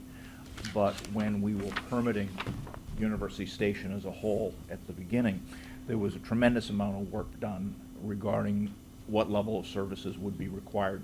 And that included the office buildings where you do, I mean, let's face it, you do need public safety services. There, you know, there are some services that you need. And that was all, you know, we had an outside consultant advise us on that. It's actually, you know, because of the size of that project, we ended up hiring more police officers, more firefighters. And that was all negotiated with the developer as part of the development agreement and mitigation payments made at that time. Now, just want to make one additional comment. The standard rule of thumb is that even on a single tax rate where we're paying equal taxes, whereas in this case in Westwood, the commercial side is paying double in taxes, even when they're paying a single tax rate, commercial is overpaying for the services they're required, and residential is the one that's the grant. And we often figure out why that is with education. The cost of education and the children that come with residential are what really costs the town. It's 3/4 of our budget. And so commercial just helps tremendously. And where we have a split tax rate, again, they're overpaying by a factor of 75%. Julie, do you have a question? Go ahead, Pete. Yeah, just one simple and one maybe harder. Simple town majority? Yes. Okay, beautiful. Is there any multiplier effect that you can figure out if it's a 100,000 square foot facility? Yes, we get some taxes, but, you know, benefit to the businesses that are around there. You know, it's Any idea? I think it's kind of impossible to say, but you can Yeah. assume that, you know, let's say that you have 550, let's be conservative, right? They said 562 to 600, but, you know, it's still 500 more people that are not probably staying in Citizens in that cafeteria and will venture down to the businesses down below. Right. So, I think it can definitely only help bolster their business and our meals tax, so, you know. Part of what I was thinking. You know what, the But the restaurants cafeteria gets that are struggling are probably the ones that people are gonna go to lunch, the smaller restaurants. The big restaurants, the name brand restaurants are doing just fine with their evening clientele, but the day ones intermixed in the retail are not not doing as well, and this would help bolster their. Mike, did you have a question? Yeah, two questions. So just to understand the incremental element of it, are the owners of new construction the only parties who will use this as precedent against you? So for example, the next office building comes in and says, I want what you gave Citizens, but existing users, because they're not adding incremental value, they can't ask for TIF next time they're up for it. Or can they? I mean, the short answer is they could. They could. Yeah, they could. If they, Yeah. but they need to have provided some incremental new value renovation. taxes Yeah, in order yeah. for that. So if they have the same building, State Street is a good example. State Street, when they bought, when that building sold, the former State Street building at the top of the hill, when that sold to National Development or the other one, they did a significant renovation project. They could have, but, you know, it's being it was marketed to different firms, so it's not just for one firm. But had they renovated it for one firm, and the value of the renovation, the new growth value of the renovation could have been entitled to a tip if they had asked for it. And that would have been the incentive to make the renovations that they need to occupy that building, because an occupied building is worth a lot more than a building that's vacant. see. Mike, the other point to make is, because we had this discussion with the redeveloper of 101 Station Drive very briefly. Redeveloped buildings or, you know, existing buildings can offer rents at substantially less than new construction. So part of what goes on with the TIFs is to try and shrink that gap. I mean, this is exactly what's happening with Citizens. Citizens has the opportunity to go to Norwood, go to Dedham, go to existing buildings. They're willing to pay a little bit more, substantially more, to get into a new building.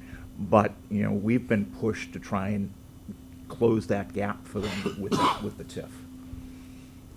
And I would say that the developer has as well.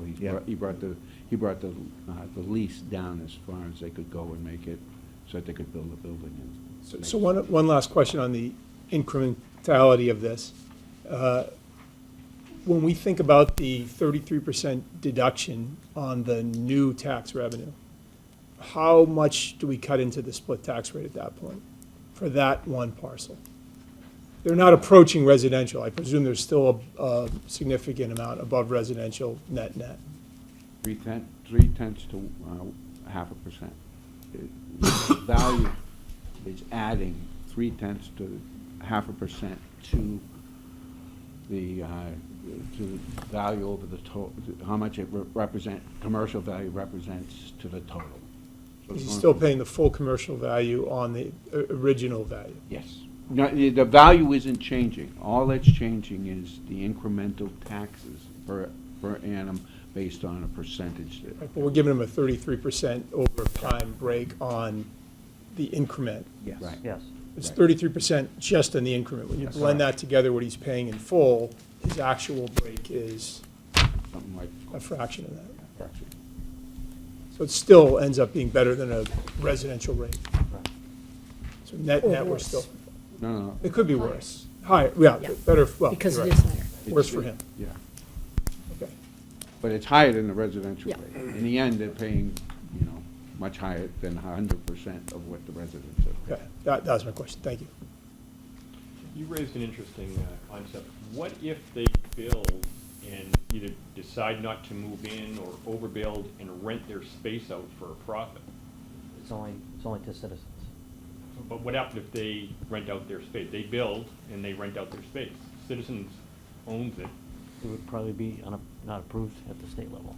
Well, I mean, I You're think. granting them a TIF. Yeah, but no, I think it would have been approved by then. Okay, the scenario, I think, is after they build it, they decide, you know what, we're not gonna go there. We're gonna sublease it, because we can sublease it for $10 more a foot than we, you know, because of the market, something like that. The TIF runs with the building, not with the, you know, with the property, not with the tenant. Still gonna put their logo on the side of it. We'd Not still if get they're the same subleasing. amount in taxes. Yeah. They would still get the same deal that they would get, and it'd be an occupied building. So, and we'd get the value would be exactly the same as it would be whether What was the citizens were original sitting in it. intent? What's that? You were giving them the incentive to move their office there. Now they're not gonna move their office, and they're gonna generate revenue, and they're making out at our. I think a better way to look at it is the incentive is not necessarily for the firm to move in. The incentive is to build the building and add to our value. That's what we're doing. We're trying to get the bid.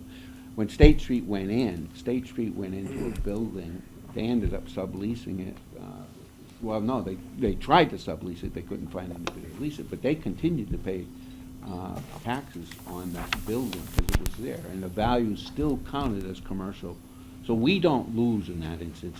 The deal we did with Citizens is the same deal and the same financial benefit that we would get with the. You've entered into a good faith agreement that they're gonna move there, and then they take advantage of our kindness.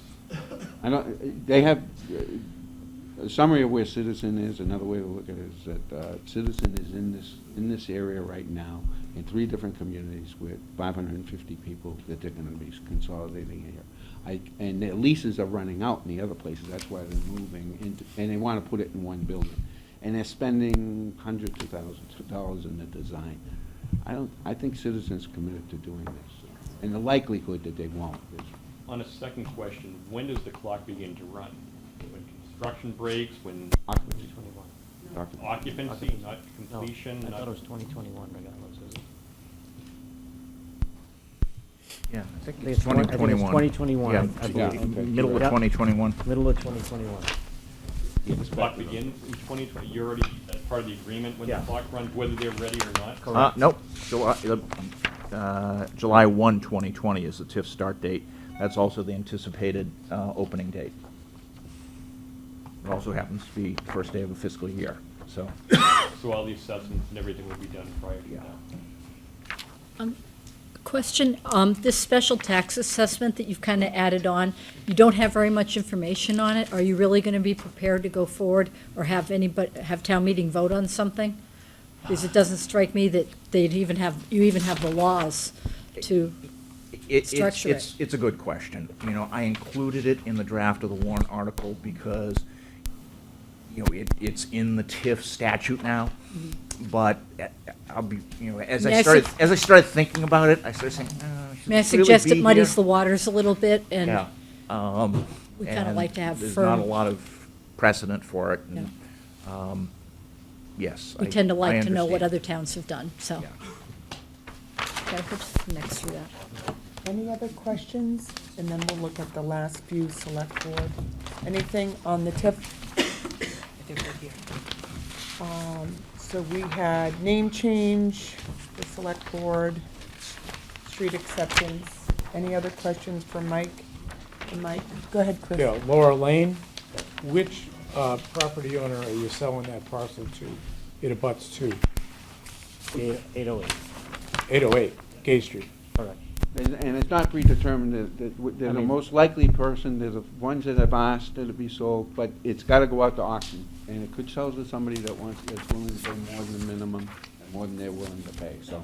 I just wanna But frame it. it's not a buildable lot, not No, it's not a developable? buildable lot, it would act, and their lot, themselves, as I got, if I remember correctly, is. Non-conforming? Is a non-conforming lot itself, so. So it would add value to him, but there's nobody else that, like, the number 3 No. wouldn't be able to, it wouldn't add to their, No. Right, so, and Might the add price, to the that price has yard- been yard set. work, that's all. The price has been set as the estimate of value that it would be adding to that, to the parcel of the potential buyer.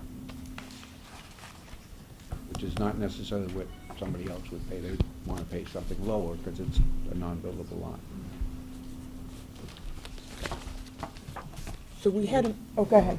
One more question on Laura Lane. If that parcel were to be added to 808, would that cause 808 to become more of a conforming lot? Like, would they get the setbacks on that side, or, It would be more conforming, yes. but not I fully? don't know if it would make the full requirements, I don't know exactly. I don't think it does, but I think it's still non-conforming, but better, it's in a better position. Oh, sorry, go ahead, Pete. Yeah. The discontinuance of hedgerow, is there any cost to the town No. associated with that? Nothing. Okay. Since we have a lot of attendance, I will open it up to the public for any questions on the select board articles. Anyone have questions for Gillette? Can you state your name and address, please? You know Or what, just can we, pass them up? excuse me, just, could you please go over to that microphone over there Oh, and yeah. stand over there? Just for camera purposes, for Thanks. the media center. You can pop it right off and stand right there. It's easy to do. Just pull it right off. There you go. Can everybody hear me? It's really more for the TV. I think it's the television. It's the tele- There you go, it's just for TV. Rick Skogman, 236 Dover Road. I'm also a friend of Diane's on the board. I just wanted to kind of elaborate a little bit around the pedestrian safety on Dover Road. You know, it's those of us that do traffic the road, it's a very dangerous road. Some of us do take that road to go to work. But the only thing that I want to add to Diane's comments, which I thought were very well articulated, is the fact that it's actually kind of shocking that there is no pedestrian access from 109 to Hale Reservation, which is enjoyed by everyone in the town. And it also allows those residents access to 109, which helps drive foot traffic to those businesses, Starbucks being one of them as an example. Also, school-age kids can potentially walk to their schools, which are within a half a mile, which they can't do today. It also gives the residents the ability to go to Hale Reservation or frankly walk the road, which is scenic.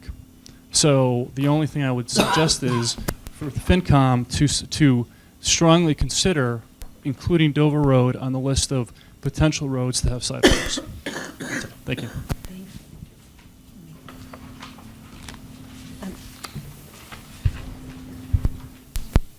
Tony, you gotta go right up to where that's, sorry, just for TV's sake. Just so you can be seen on television, Tony. Hi, Anthony Mullen, 126 Pond Street. If I wouldn't mind, Chair Bryan, I'd have one question and then one quick question. Chair Walsh, you mentioned the school project, which I'm very dear. Can you explain, given the 95% reduction on the taxes, how much additional taxes the citizens will produce in the first 5 years? As I stated earlier, we can only have a range because we don't know until the building's built and it's actually assessed as to how much that is. I can tell you that by year 4, we're down to 25% is all that, you know. The first couple of years, it's kind of front-loaded, but after that, so we have a range. Okay, so can I ask the lawyer, Paving, would that be Freedom of Information Act, would that be something that could be publicly disclosed, what that range was? Absolutely. Okay, that'd be great if we could have that publicly discussed. Thank you. Go ahead, John.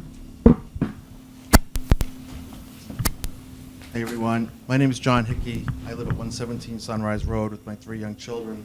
And since 2016, I've had the pleasure of serving on the select board.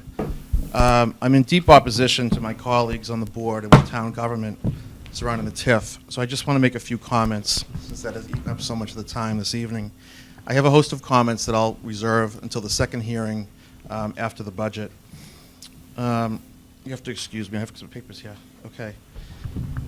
There's a procedural issue that I think we all need to be really cognizant of with this TIF, in that the proponents rely quite a bit on history.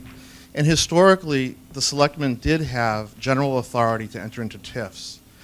That authority expired with changes in the law in 2016 that I want to talk a little bit about. But the way that this has been presented and the way that it will go to town meeting is kind of unfortunate because it's an all or nothing decision. If we vote to grant the general authority that we've historically had, we've triggered approval for citizens, which I think is unfortunate. I do think there are certain limited situations where a TIF could be acceptable. This warrant article will preclude that.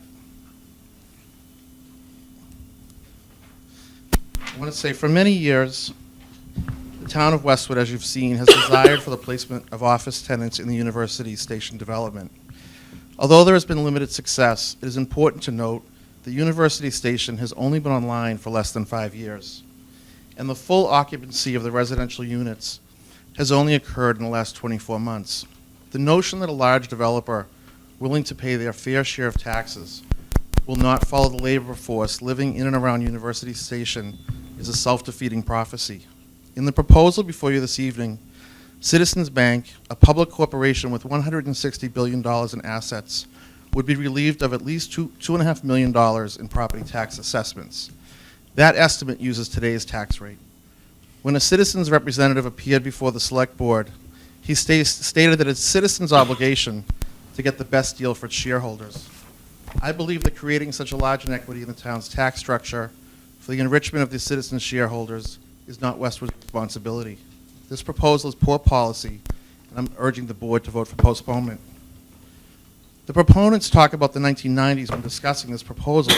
The reality is that the modern development would allow someone to come along. Citizens has repeatedly stated they want to come there. And what company wouldn't, with all the attractions and the communication places? Oh, now I'm in really trouble. Okay. Between my bad eyes and my bad papers. Okay. Well, I just wanted to talk about a couple of other things that came up tonight. You know, we heard that the state is much more flexible with these things. What that really means is that the state has become much more business-friendly with these things. And what has happened over time, and it's happened to Westwood, these corporations are allowed to get these TIFs, and they shop them against other communities. It's a race to the bottom. I will grant that Citizens has stated publicly they have no intention of doing that. I believe Citizens will come here, even if forced to pay their fair share. But regardless, I still think this warrant article is poor.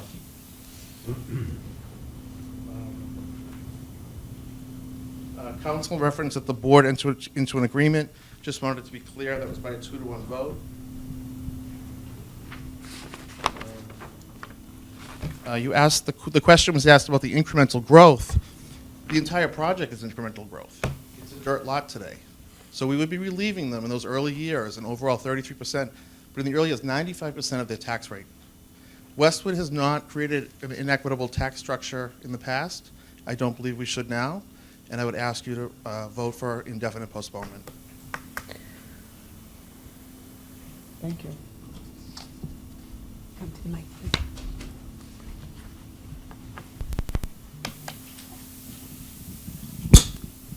Elaine De Reyna. I live at 221 Hartford Street, and I'm in favor of the road improvement bond for the sidewalks on Hartford and High Rock.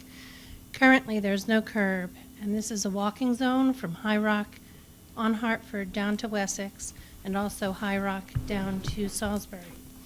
There's no curb. I've been there 22 years. There's never been a curb. The sidewalks are broken. And every day, a lot of kids use those roads. A lot of elderly walk to town. It's close to town. It's a walking area. So the sidewalks really do need improvement, and a curb would be a huge safety measure for those sidewalks, just to keep cars that veer off, and they do veer off, you know, from going up on the sidewalk. It's a safety issue more than anything. Thank you. And I do want to say one thing that Mr. Gillette and I had the pleasure of sitting with the Commission on Disability, who also was strongly in favor of the, you know, obviously the sidewalk issue, and make it more handicapped accessible and accessible for our seniors who have trouble getting up and down. So I know that they would, if they were here, they would be speaking in favor of that bond. So I just wanted to relay that information to you. Mr. Gillette and I sat with them for 2 hours to go through it as well. So. That's great. Thank That's you. good to know. Thank you. Okay. I just have one. Oh, go ahead. I'm sorry, Mike or Dan, could you guys run through that TIF schedule one more time, just so I could make sure my notes are accurate and complete? So and yeah, 1 and 2, You want the numbers, you want the, what is it? the numbers, yeah, years? the discount, discount percentage in corresponding years. Sure. So in year 1, it's 95%. Year 2, it's 75%. Year 3, it's 75%. Then from year 4 through 13, it is 25%. 14 and 15 is 0. So technically, in year 13, they'll be paying, 14 and 15, they'll be paying their full vote. Great. Which is kind of an incentive to kind of get them to their full before their lease is up. What is the tax amount that we get on that property right now? So it might do the numbers according to their valuations. Right.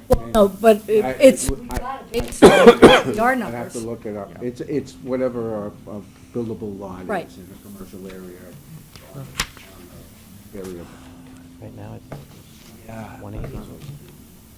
I mean, we can go online and look at it if we have Yeah, that and, number. and it's gonna be a little more complicated than that, because it's Several one lots. it's one parcel, but it will ultimately support probably certainly 2 office buildings, maybe 3, maybe 2 in a hotel. So, I mean, we can rough judgment, you take the whole thing and say, okay, what's a third of it worth? Well, if we could get that, Yeah, I think sure, that's. we can get that. Sure. Good, thank you. Thank you. You guys good? Everybody good? Great. Good. Thank you. Thank you. Thank you. Thank you. Thank you. We'll see you on the 25th. That's the plan. Weather permitting. We will. That's We why will. we have the 26th. Don't say it. Okay, now we'll move into the planning board articles. Abby, you're all set. You just click the next slide and you'll be in. Okay. Planning board has a separate doc, guys. Separate doc in your packet.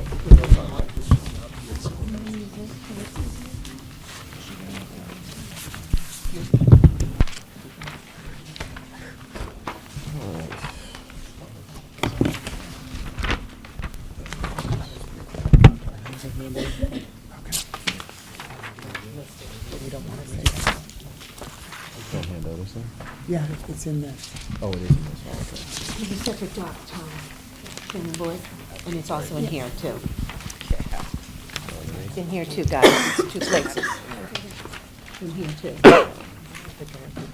Go ahead. Good evening, thank you. I'm Abby McCabe, I'm the town planner, and with me here tonight is Chair of the Planning Board, Dave Atkins, and I also have in the front row, Planning Board members Michael McCusker and Deborah Conant. Thank you. First, before we get started, there were 2 articles that the Planning Board had submitted. That is, it was the 3rd article related to medical uses and the 6th Planning Board article related to the cars in residential areas. The Planning Board had held a public hearing last week on February 26th, but they were unable to arrive at a final recommendation, so they request postpone discussion of those 2 articles tonight so that they can have their meeting next week, continue their public hearing to March 12th, where they would make a final recommendation, and they'd like to report back to you at your March 25th meeting with a final recommendation where they'll, again, take a final vote on those 2 articles. And just to clarify, the planning board does not support the language of these articles that were previously submitted. So we held a vote and did not vote in favor of that language. We voted not to send this to the FinCom at that time. So you basically don't have language in front of you now that's supported by the planning board. When we cast that vote, we believed that we had to send everything at that time. And I've since been informed that we could submit something on these issues as long as the public hearing is open. And it's my intention to ask the board at our next meeting if they want to proceed down that path or if they want to completely withdraw these articles. But we did not vote at that meeting to actually withdraw the articles. So it puts us in a state where we've taken no action and you don't have the articles in front of you to discuss tonight. Okay, so we can't discuss anything, and our next public hearing where we vote is on March 25th. So you're saying you're going to meet on March 12th? Right. Next week on March 12th, the planning board could take those articles up again and make a recommendation to have to you in advance of your March 25th public hearing. Yeah, we'd need them as soon as possible, so that we have time to submit questions back to you. Yes. So the article could stay the same, there's a potential you could withdraw them, or you could change the language. Is that where we're looking at? That's correct. That's the 3 options that the planning board could come back with. And you're confident you'll resolve this on March 12th? Well, I think we'll resolve it in the sense of either if, we'll take a vote as to whether to withdraw the article or to continue working on it. There's 2 articles, correct? There are 2 articles, yes. I thought it'd be easier to describe it here in terms of both of them. Because in both cases, we failed to reach a majority support for the language that had previously been submitted. We can't do anything with that. FinCom, do you understand that from a procedural perspective? If you didn't reach a majority, isn't it therefore defeated and withdrawn? Well, they didn't, no, they didn't actually take a motion to withdraw the articles. So if that's what they want to do at their next hearing, the planning board should make a motion to withdraw, and they should do this for each article, if So they you're want to saying formally withdraw. The warrant article didn't pass, but it's still open. Yes, the planning board's hearing, public hearing is still open. They continued it to tonight so that they could participate in tonight's discussion, and then before we step down tonight, the planning board will make a recommendation to continue to their meeting next week on the 12th. Okay, so your next option is to change the language. If you keep the language the same, would you expect a different result? So I just want to make clear, we did not take a vote on withdrawing the article altogether. I actually asked for a motion. We had no vote on that. The issue is that it's a public hearing. It's continued, and we don't divide the hearing up into different sections for different items here, unless we take some specific action to remove it. So that's kind of... I understand removing, so the issue's still open, but my understanding is also that you voted on the warrant article. The warrant article was defeated. So my next question was, your only option is to change the wording, otherwise would you expect a different result, a different vote on the same wording of the warrant article? I can't predict how we would vote. I can say that there was a 2 to 3 vote in favor. I know we've been reviewing the language. At least a 2 to 3 vote in favor of what? So the vote was to submit the language as it is, as you have it. That vote was 2 in favor, 3 opposed. I can't predict what we would do at the next meeting. I know I've studied the bylaws myself, and I was the one who seconded that motion. I've studied the bylaws. I have reservations about this as well, as designated that district because of the impact that it would have on the neighborhood. So I think that we need to address this. The planning board's job is to pick a zone where a use is appropriate. If we don't take action on that, it leaves this undefined. And my understanding is that a use that's undefined is potentially available to any district, any residential district. So the concern would not be that it might be in an adjacent district, but if it's not defined, you could make an application for this. We don't want to get into the article where we're locked procedurally. We need you to come forward with language for us to review. We cannot draft or be part of creating a planning board or any article. So it's off the table for tonight. We're in the unfortunate situation where we're left to March 25th. So we'll expect information from you immediately following your planning board article. We can watch them on TV. We can submit questions to you via Jane, but we'll need clear, crisp explanation on the 25th if you expect us to be able to vote and have the information we need at that point.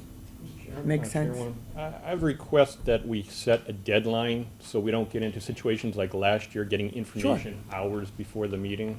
What day of the week is your 12th? I don't have a calendar in front of me. So by Thursday, 48 hours later? That sounds great. Thank you. Yep. So by close of business on March 14th, we'll have the language we need. As we often ask all presenters for information in advance. So that will get to us, FinCom. You'll be able to respond through Jane. If any questions, we can get clarification and then come in to the 25th with as much information as possible. That's Okay. the best we can really do. For purposes of people in the public that are here, you can submit any questions to Jane. We often do get questions and comments on a whole host of articles. We did get one today that was forwarded through FinCom. So I apologize that you've come tonight, maybe expecting to make comments about the articles that we will not be discussing tonight. And you can go to the planning board meeting on the 12th. Okay. Jane, how would one submit some questions? How do you submit to Jane? Her email's on the Blue Cross, I'm sorry, not Blue Cross. Your other hat. I know. It's jo'donnell@townhall.westwood.ma. Okay, thank you. It's right on our website. Thank you, ma'am. If you go to the FinCom website, we're right there. Okay, You thank can you. send everything through me, and I send it right to the members. So just again, it's zoning article related to medical use, and because we don't have numbers, I just want to clarify in our notes. And it's your, no, it's the parking, right? Right. Yeah, Yes. residential parking. I think we were calling them Article 11, but they're not numbered officially, so. Yeah. Yeah, I'll get back on. Okay, so back to our agenda, we'll take the other planning board articles. FinCom will hold our questions to the end, and then we'll take any public questions at that point. Okay. The planning board know about this before tonight's meeting. We're going to have to wait to the end to discuss that. We need to, unfortunately, FinCom has other articles to finish up tonight. Okay. Thank you. Our first article tonight is endorsement of the open space Why and don't we just recreation. wait 1 minute till people move if they want. Can't have a facility. And that way this-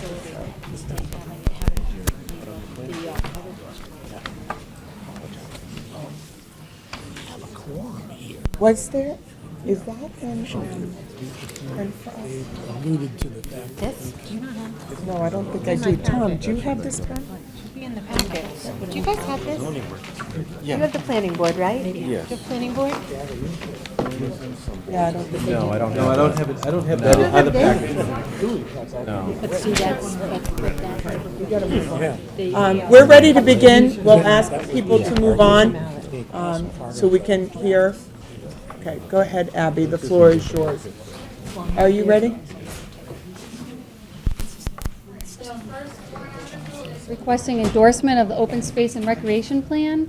The former open space and recreation plan was last adopted in 2000. In 2017, a committee was formed. It was established by the select board. Everyone hear me? Yeah. A 21-member committee was established in late 2017. Sorry, it's very hard for me to Folks, this is a public hearing. We need to be able to hear the presenters. I apologize that you've been here for an hour and a half. And I know that's frustrating, but we do need to move on for FinCom to hear the information in front of us. Thank you. All right.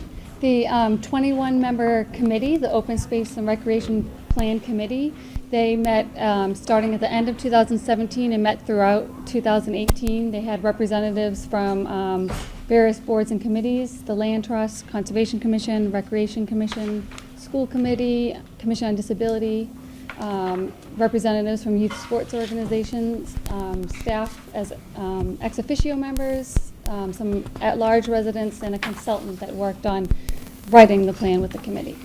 The committee held 7 public hearings that were televised throughout the year.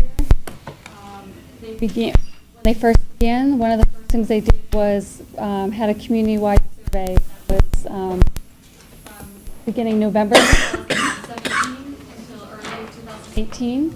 Then they also held a town-wide vision session February 1st of last year, where they had a little over 40 residents in addition to the committee members that were in attendance, where they evaluated the existing plan, and helped prepare some ideas to work on for this 2018 update. The Open Space and Recreation Plan Committee, they started working on drafting the goals in the spring at public meetings, and then in the fall, in November, submitted a final plan to the planning board for review and approval. The planning board received that OSRP, that's what I'll call it, the updated plan in early December, where they opened their public hearings. They sought comments and requested comments or edits from anyone who wished to submit them during the public hearings. the open space plan, when it came to the planning board, it was organized into 3 categories for goals: general goals, open space goals, and recreation goals. And then each goal had objectives to reach above goals. The planning board's hearings continued in January, 2 meetings in January and 1 meeting in February. The planning board's February 26th meeting last week. The planning board adopted the final open space and recreation plan last week that was revised through February 26th. The major changes that came out of the course of the planning board's public hearings since they received the plan in December and since we were last here in January, the most significant change was there was a general goal, number 1, from the committee that related to pursuing the Community Preservation Act. The planning board reviewed that, discussed that, and ultimately took that out as a general goal and put that as an objective under one of the goals related to protecting and enhancing Westwood's community character. So it appears as an objective and action item to pursue potential funding sources. One funding source could be the Community Preservation Act, the CPA Act. Other changes since January, since the planning board was here at the initial meeting, was they created a new general goal that centered on accessibility enhancements at recreation and open space areas throughout town. So they have a standalone goal with objectives for accessibility improvements. They did work with the consultant to complete an updated ADA, American with Disabilities Act, self-assessment of all properties that are under the jurisdiction of conservation and recreation appear in the appendix. Abby, just this one's really hard to follow in the sense that we got a 100-page document or so on Friday detailing it, which is great, but it's way too much information for a committee of 15 volunteers to digest. And I think this doesn't tell us much. So we're really caught between an article with some legal language and a 100-page document. So the information you're sharing is helpful, but we really need that in a digestible form so that we understand actually what's in it. Okay. The funding thing has been removed. We Yep. saw that original language, but I don't know that we have enough here in this article to actually know. Sorry to interrupt, but does anyone actually understand what we'd be endorsing if we voted in favor of this? Essentially, the full plan, I did provide a memo to you outlining this. I mean, this came to the planning board at the end of the year. Right. We requested comments from Right, we've everyone been in sending December, it back. January, February. Yeah. We've had it posted. The planning board has taken in comments and edits, and they've incorporated it into the document. The document hasn't changed significantly since then. We've had it posted since November. Really, this is a plan with Westwood's aspirational goals related to Right. open space. It's not a But- legal document. It's But what goals. happens when it's approved, then is FinCom in favor of funding these things? And, no. you know, it this still seems pretty ambiguous as far as what a vote in favor actually, FinCom actually supports and how that would be used in the future. right. Is that fair to say? My question is why is town meeting approval required? It's not required. That's. So why are we it's- here? We're looking for you to support the process that this committee went through That's and beyond the seeking- scope of our function. Because ultimately, this plan serves as aspirational goals related to open space and recreation so that when an article may come forward for specific items that may be specified in the plan, we'd Well, refer to the plan as So a what you're saying is guidepost. this warrant article is premature. Well, actually. No, it's, Or it would be that's why it's used in the future to endorsement. say it's been endorsed by FinCom. So So- in And absence town of meeting. reading the 100-page document and being agreeable to all of that, I think it could be used in the future to say FinCom approved and at town meeting, this was approved. Circumstances So I will don't change in the understand. future. How can you hold That's what I us- guess I'm And on wondering. top of that, actually, in this town meeting, we've got something where we put the cart before the horse, because we've got an article asking for 700,000 for lights on a field, and that's in your document, but it's buried down a ways. It's not like your big priority, and we don't have numbers against some of the, is 700,000 better off to be used at picking off 15 items rather than one big item? Is that really the priority? So it's like, is that going to be used then in the future that, well, you've wanted to approve this, so. Well, I think it's, the question is whether the plan does today represent the aspirations of the town, and that's been the process all along, is to determine that. And of course, it could be used as an argument in the future for allocating money for something. It's necessary to have the plan to get grant money, right? And so it is more of a, it would be an argument of saying, we want to do the following things, and it's consistent with our plan. The plan, there was a previous open space plan adopted, there's the previous comprehensive plan adopted. None of that allocates money. It sets out the goals, and the important thing is to find out whether we've accurately captured what the community wants for an open space plan. Well, I also think, I did read through the whole thing today. I took a nap and then I read some more. But Good thing it was a snow day. Yeah, it would, because it was a snow day. But it concentrated so much on that questionnaire you put out. It's still, like, instead of saying, is this really what everybody wants? It was very skewed towards your questionnaire, and you kept repeating those numbers. And I thought that was really, that questionnaire should guide you, but now you should really dig down and find out what kind of demand is for what sorts of things. And now that you've got more information, you should be giving something more. So I would have thought it would have been better, that 39% want a hockey rink and 42% want outside swimming. Well, we have hail reservation, and who knows what that population was? Did you hand it out at the hockey rink? I just felt that it wasn't really tight. It was very broad. And I would think that if anything, you just want the selectmen to approve it, not have FinCom approve it. Because I'm not, like you said, I'm not really sure. I'm not comfortable endorsing something like that. So you're the elected planning use policy board of the town. Right? So why does FinCom even need to say anything about it? You've endorsed it. The selectmen have endorsed it. That should be enough for you to get whatever grant you need based on the plan. And then if you do want to fund something, then come back to town meeting and say, we want this much money for this goal in this plan. We'd like the plan to be approved by the town as opposed to just approved by the planning board and selectmen. And in order to have that happen, we need a motion at town meeting to adopt the plan. And you guys are the only ones who can make a motion like that. So. But what does it mean to have it adopted by the town? That's, I think, the basis of the unclarity. Literally, in what do you want from a commitment in FinCom and then the town adopting it? I think that's truthfully where we struggle.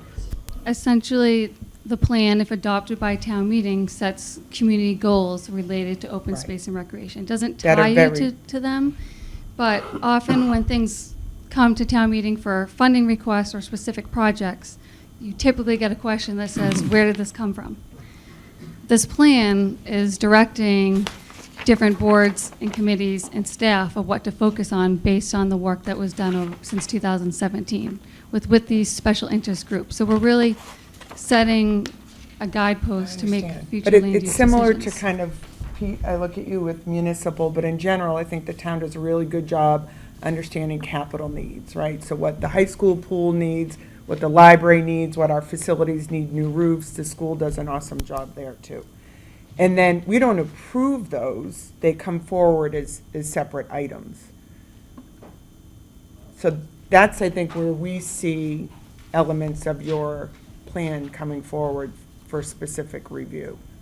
I don't know, do others have comment? Mike, you had a question? I just wanted to push on what Dave brought up before.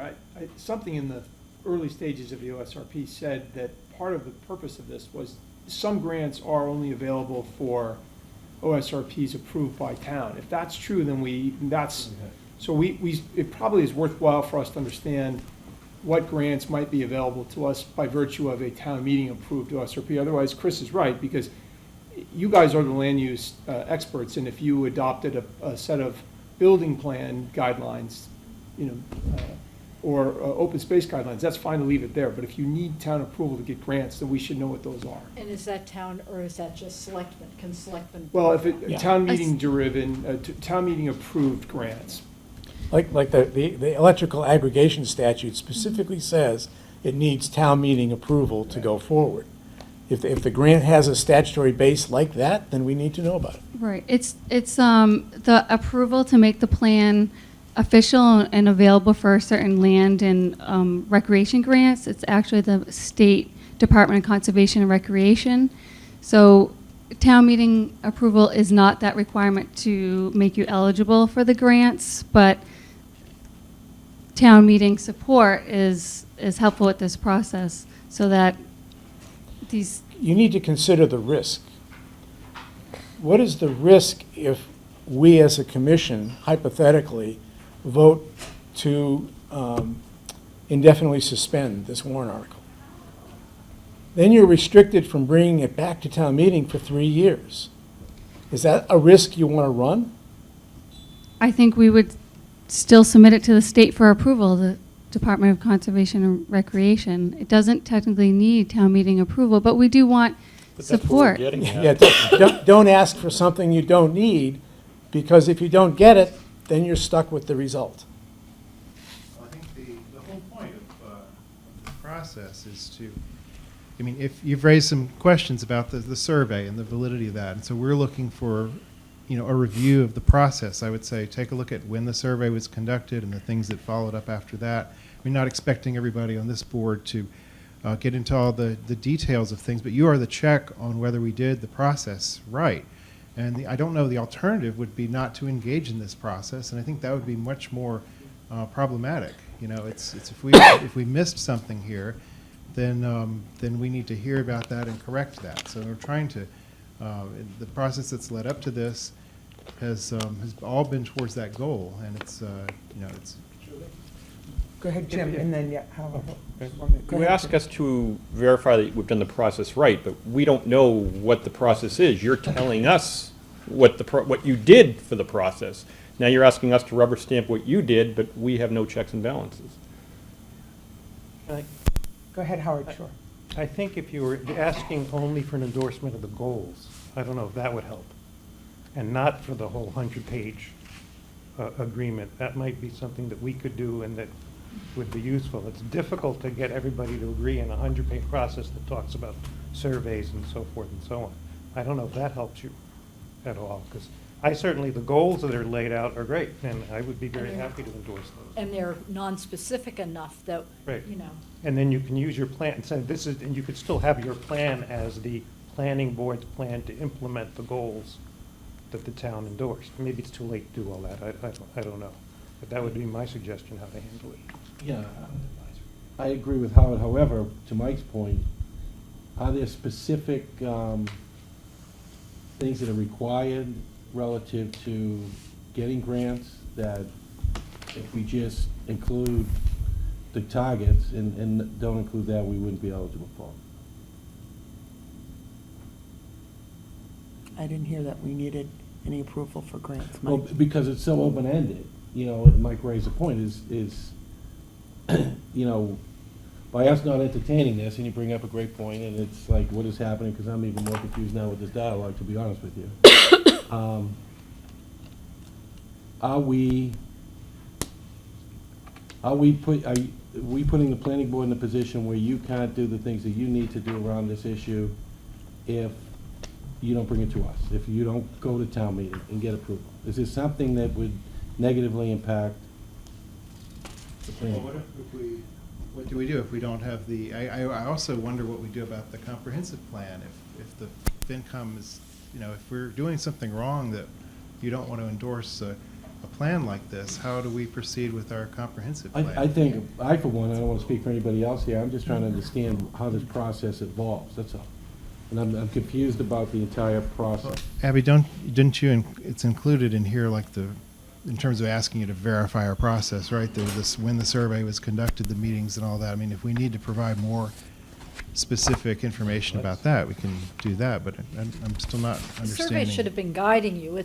The survey is too much the base of what you've written. It should have been just guiding you as to the general idea, but the numbers that you have, it's, I don't know if you don't have any statistically idea significant. statistically if it was significant, if it was skewed. So it should just guide you, but now you should have been throwing that out and coming up with your own plan. You've given it So I should feel have been like- giving you the guide work of where to be going, but. So the survey, correct me, Abby, if I'm wrong, but like the survey didn't include much about accessibility. And through our process, that was raised and added to the plan significantly. The CPA was not in the survey. It came in front of us and we said, what's this? And we moved it out of there. So I mean, it has been. But yeah, you used the numbers when it helped what you wanted to do, and it didn't, you should have just thrown them out completely. I agree with, I mean, you're saying it's a starting point, and I guess that's what we need to. Well, you needed it at the starting point, but you didn't need it in writing this plan. And, like, the goals, we've done something else like this. Was it adopting, there was something that WEAC did at some point that we approved at the beginning of a town meeting? Do you remember what that was? That was the thing that brought by the for green community. Was it Green Community? No, there was some sort of resolution before. Yeah, there was a resolution before a town meeting, and there was something, Pam Kane introduced it. And, I mean, that was just, it had broad goals, but it was just a resolution that we approved, but it wasn't, it didn't come through us, and it wasn't part of a town, part of the. So Yeah. I think in interest of time, we need to move on. I think you've heard enough from us to understand that there's a lot in this that's questionable. We can maybe get clarity offline. Julie? But, go ahead. Oh, sorry. Can I just make Yeah. one comment about this? But since you brought up the comprehensive plan, I would strongly encourage you, if you're going to continue to use surveys, you need to have a way to vet those results. Open surveys, to me, aren't valid data, because I could take it 50 times. I don't think that's, to Barb's point, I don't think that actually adds any value, quite frankly. If you're going to use surveys as any basis of data collection, you have to have a way to know that it's one respondent, not one response. Do you think a survey at this point, if we did a statistically valid, professional survey to sort of validate? 25th? Good luck. And I think you even said you asked high schoolers, and they responded. I mean, they're not paying their tax bill. You know what I mean? You're asking, I think directionally, that's interesting to see what high schoolers would want in town. I don't know that I would make a survey behind that. So I think what you're hearing from FinCom is, we find the survey directionally useful, but statistically insignificant. And you said yourself that it didn't And I address think we- accessibility, so there's some questions on maybe how you prepared that to kind of put that in front of people, and, is this important to you, or? And I agree with what you're saying. I guess we need to know what we need to do to address this, I guess, because I would like the high school students, of course they should be surveyed. They're the ones hopefully living here in the future. What about businesses, people who don't live in Westwood but spend like 10 hours a day in town? Their thoughts are valid. They're not part of they shouldn't be told as to like But what see, it's like to live in the Westwood. survey gave you the base of it. Now you've compiled a whole group of special interest people and gotten all their opinion, and that's where you should be building it from, and forget about what you have for the survey. I mean, the entire plan wasn't written based off of the survey. The survey was done early to Right, gauge so- general public opinion about what people use today and what they'd like to see improved. And it was vetted by the committee. The Open Space and Recreation Committee used that as a first piece of information. Then they had the vision session. Then they had open public meetings where they drafted goals and worked with the consultant based on the existing evaluation of existing conditions, and they came up with these goals. It sounds like, do you want to go If we through take those? out, Yeah, if we goals. challenge, if we say the survey. Yeah, we we're not can't gonna really base it get on- into writing the articles. We're at 2.5 hours in with more business to discuss. So are there any other questions you have for us or comments FinCom wants to make on this? Sorry, I broke my own rule with addressing it, but I just felt like there's a lot of ambiguity. I think directionally, people are supportive of having a plan. I think we question what you're asking us to commit to and what that means behind it. Is that fair to say? Okay. So, do you want to move on to the accessory use zoning article? Highway, Yes. accessory uses in highway, which is coming before us for the second time. Yes. Thanks. So this article was one of the articles that was before you in November 2017 that was ultimately disapproved by the Attorney General last spring. So the Planning Board has resubmitted the same article, which is, what's before you is there's a accessory use section in the zoning bylaw that's related to retail uses that are intended to serve employees of businesses be fully within a building. Retail sales, largely cafeterias, snack bars, gift shop, those sorts of things. It's allowed currently in our industrial and ARO office zoning districts and not currently in the highway business. The planning board was approached in the summer of 2017 from a property owner that was getting ready to market his office building, and he had potential tenants that were looking at the property and asked about having a cafeteria. So the planning board sponsored this article to allow cafeterias to be allowed in the highway business zone as an accessory use. There's no outdoor advertising. It's within a building, intended to serve the employees and clients of that building. This one on Wilson Way, maybe? It was the property at the end of Wilson Way that had requested it.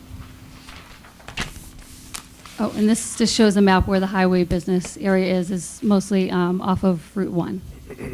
Route 1, and then along the highway, there's that Southwest Park.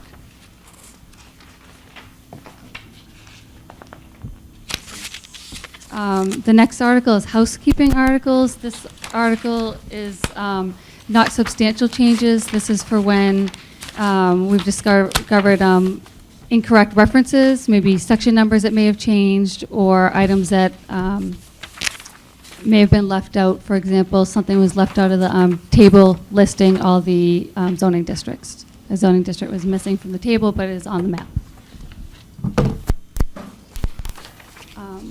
The next planning board article is related to increasing the height. The allowable height for a wall or a fence right now by right is 6 feet, so that means without a special permit. If you're over 6 feet, you're required to go to the Zoning Board of Appeals for a special permit. The planning board has submitted this article to allow a little bit more flexibility to increase that height an additional foot. We've run into instances where a fence may be raised at the bottom to allow wildlife to go through, or a berm, and that increases the height. So then an applicant would have to go to the Zoning Board of Appeals. So the planning board has submitted this article to allow that additional foot to allow fences up to 7 feet without having to go to the special permit. I know at your January meeting, I think it was asked, the planning board did look at the corner clearance section of the zoning bylaw and didn't think they need to make any specific changes to that section. They did take a look at that, I believe it was 2 years ago, and they captured anything over 3 feet in height within a specific distance, a 25-foot sight distance triangle, and think that is still adequate, because when you're raising the height, it still would fall within that sight distance clearance.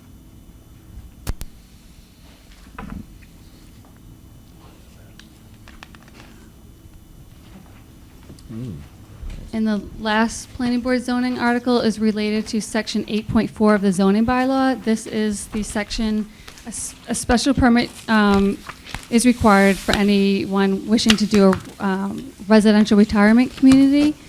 The planning board initially submitted this article as a special permit section that would include an affordability requirement, which is the same and consistent with all the special permit sections elsewhere in the zoning bylaw, which requires if there's 8 or more units proposed, that 15% or more have to be permanently restricted to be affordable.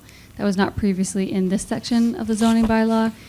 When we looked at it, 2016, no one's ever used this section of the bylaw. We only have one facility in town, Fox Hill Village, that would fall under the section of the bylaw, residential retirement. So back in 2016, we didn't make the change, but now recently there was a change, some closing of the nursing facilities at Fox Hill Village. So we wanted to make sure we added that new requirement. So if more units are proposed, 15%, if it's 8 or more, 15% would be required to be affordable.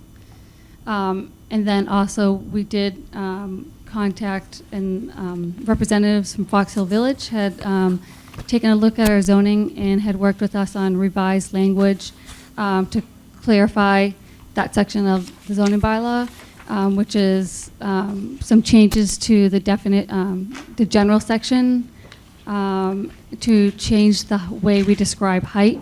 In this section of the bylaw, it refers to stories without referencing how high a story is, and then references overall building, a percentage of building footprint.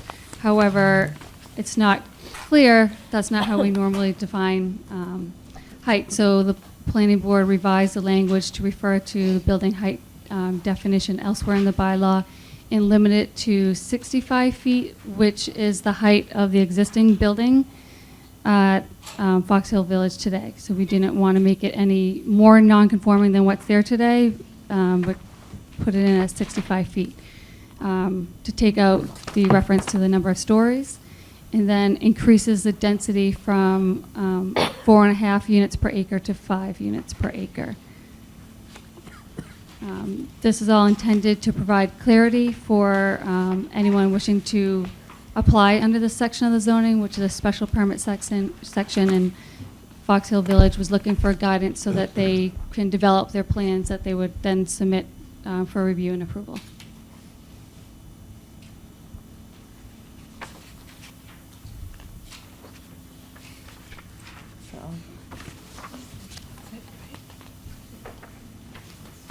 And that's,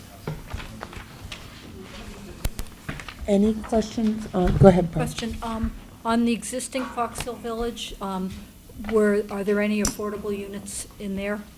no, not currently. And do they now count towards our population, so we don't, they count through our denominator? Their housing units individually? Okay. So this is just for the additional amount? Yeah, so it would be going forward.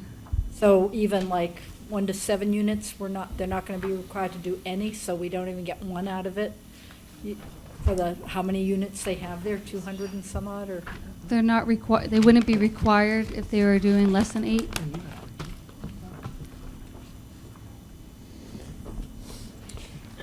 Quick question, going back to one that's off the books, if I may, but just, there was a question about some exposure. I'm just curious, is the town aware of any person or entity interested in bringing a substance abuse facility to town? No.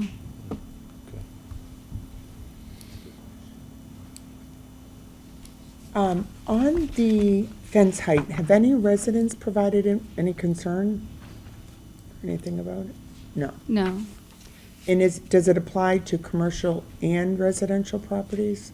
Yes, it's not specific to a zone or type, but it is a common question that we hear, maybe not so much at planning board, but the building department does get, and so that was a question that originated from the building commissioner, because people ask about having a fence a little bit taller. And so if it's 1 inch over 6 feet, it needs a special permit. Right. Whether it's residential or commercial. Right. Okay. And then the residential retirement community, does this impact the potential development at the lodge site? This change? No. No, because they've applied under a different special permit section of the zoning bylaw, which Okay. has that affordability requirement. Okay. Thank you. Anything else? And bridges wouldn't apply under this? No, that falls under the University Ave mixed-use overlay. Okay.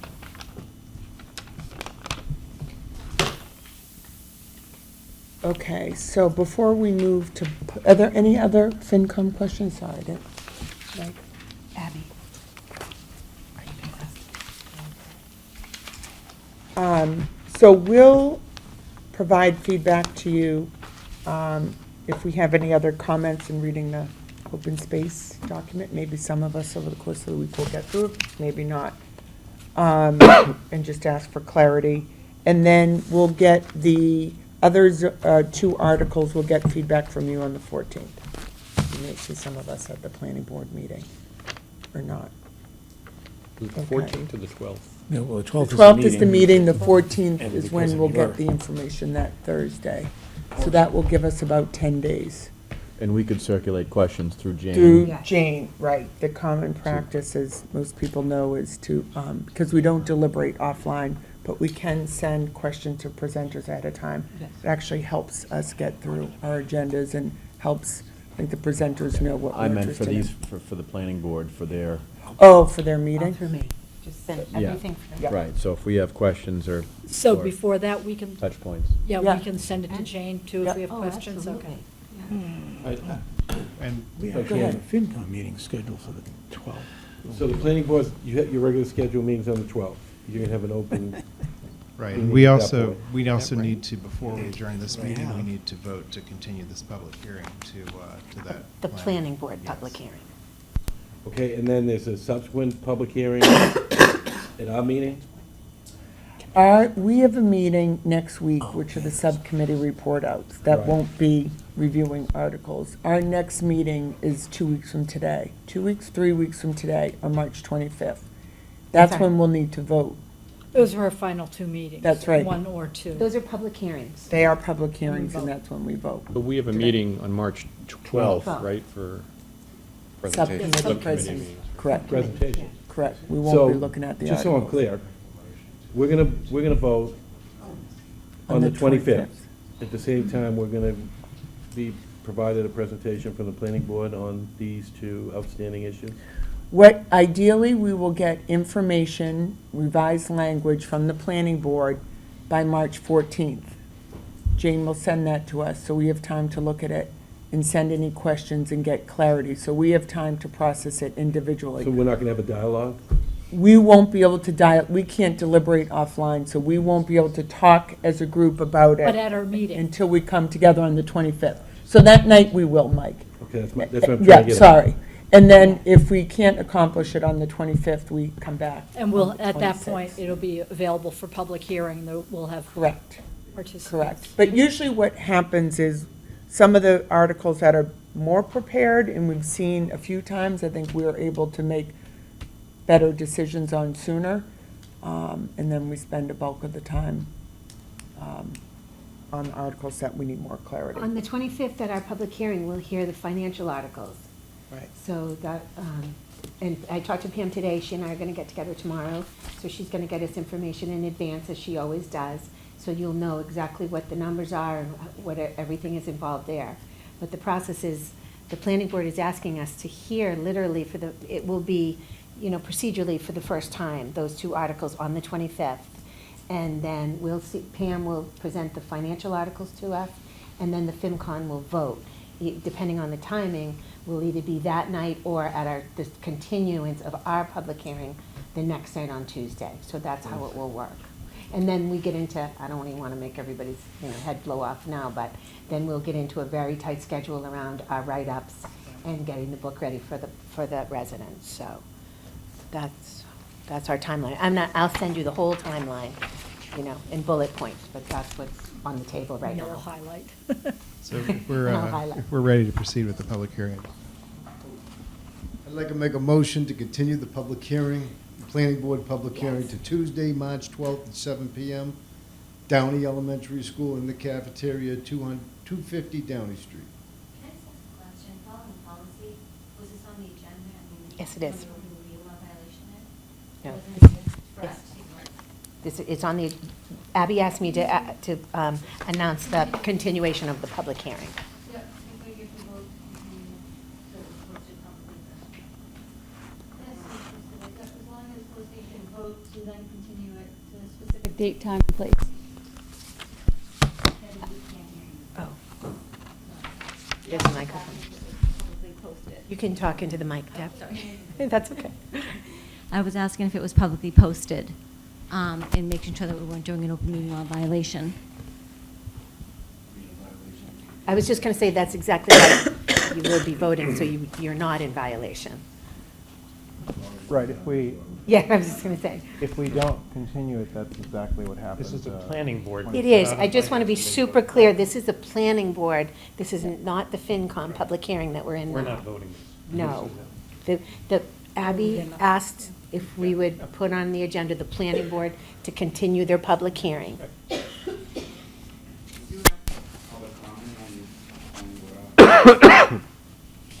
We will, I think, once they complete their motion for the public. So, well, meeting. if we continue the public hearing before having public comment, then we haven't done that. Okay. He's correct. We should. Okay, okay.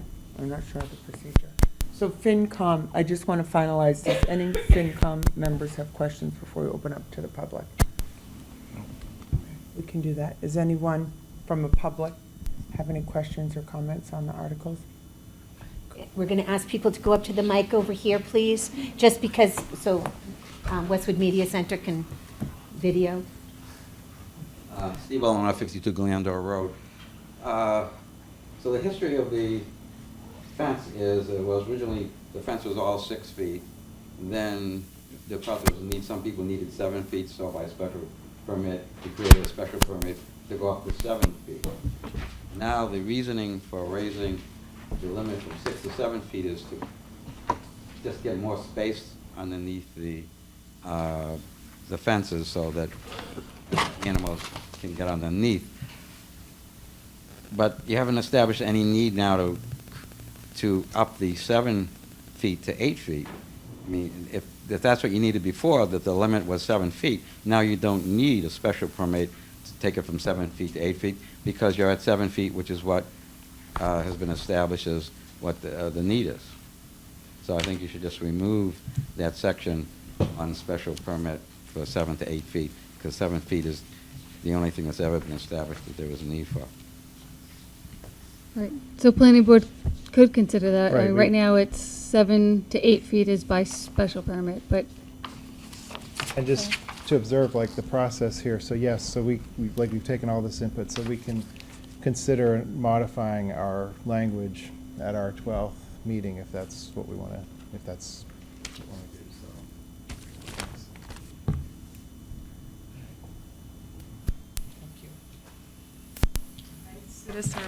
You can pop that right off if you're more comfortable. Sudha Sarma, 9 Phillips Brooks Road. I wanted to get clarity. It's about one of the planning board articles. As you see, half the audience left, and they were interested in the medical use definition, the zoning. I'm not going to bring up the article. I wanted to understand clarity on the procedural misstep that occurred and why we came to today. And then we have to come back March 12th and March 25th. There was a very lengthy planning board meeting last week. There was vocal residents in that, from law enforcement, medical professionals, business owners. Everybody understands the definition. Yet they weren't advised, the planning board wasn't advised in that meeting that they were to declare, to not to proceed with the warrant or take it off. I guess I don't know what the right words are. So I was just curious how that can occur, because I'm hearing all these procedural things right now, but they weren't advised at that time. And yet it went to FinCom and was put on the agenda for all of us to come and talk about, but they can't talk about the language because it's not in, it was voted down as for 3-2. And I'm going to be curious on March 12th if the vote changes, if the language doesn't change. So if anybody can clarify how we went to that procedural misstep. I want to make it clear, we're not going to be talking about it March 12th. Right. I want a whole bunch of people to show up March Right. 12th. Planning board's going to be talking They'll about be it March talking about it 12th. March 12th. Finance committee will Yes, not. no. I don't know that there was a Go procedure. to their meeting, not ours. So, I mean, I think, I'm not sure there's a procedural misstep on this. I think that, but this is, I don't know if anyone is a better expert at this, but the planning board did not vote to remove the article from the, we didn't actively vote to remove it. We failed to support it. So the materials had been printed, you know, the stuff that went out in the mail and everything had this on the agenda and everything. You know, we didn't take a vote on whether to formally withdraw it. So it creates a situation where what did we do? We voted against adopting what was presented, and it was the understanding of myself and I think a majority probably of the board members that we had to make a decision at that time. So that's what I was assuming, that we had to make a decision. It did not occur to me that we would be able to just talk about it some more and bring it to the March 25th meeting here. I was operating under the assumption that we had to get this done today, make a decision, and move on.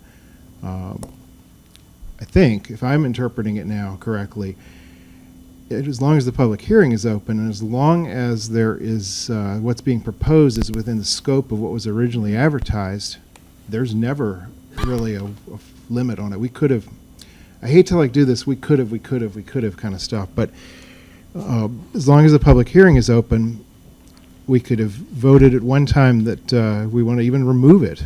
And then the public hearing is open, someone comes to that hearing and says, why did you do that? Someone who didn't know about it, why did you remove this? And make a good argument.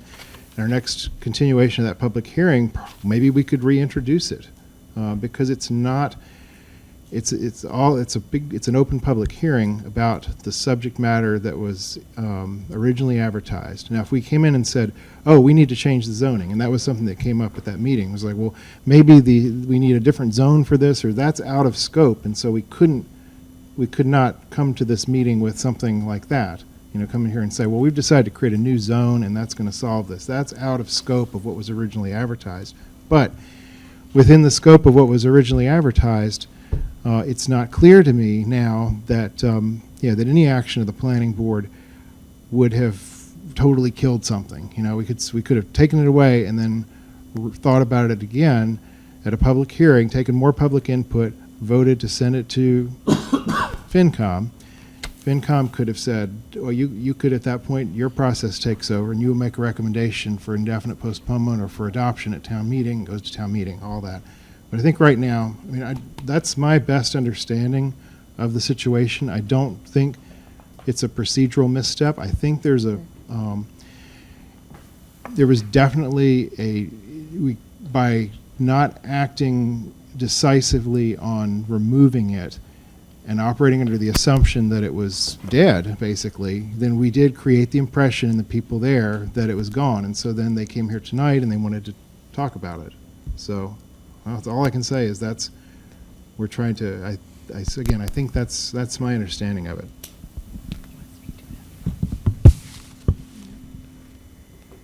Any other questions? Thank you. Do you have a question?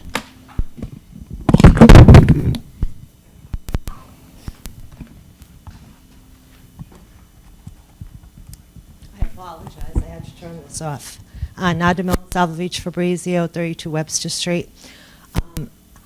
From what Dave just said, I don't think I understand. I don't think Suda's question was answered. We have town council, and I would think that someone, if our town planner advises the planning board, but you didn't suggest to them that what they needed to do, then who dropped the ball? No, and there was no procedural mishap. There's an open public hearing. The planning board had a public hearing. They continued their public hearing jointly, to be here tonight so that they could participate in the public hearing. So they've been taking the information, they were listening, they were looking to make changes at their meeting last week, but they weren't able to revise the zoning in a way that got a majority of the votes in response at a meeting to the comments that they received. So they didn't have a fully supported motion. That's why the planning board keeps the public hearing open, so that they consider all the comments that they've received from the planning board, anyone who comes to the meetings, and this committee.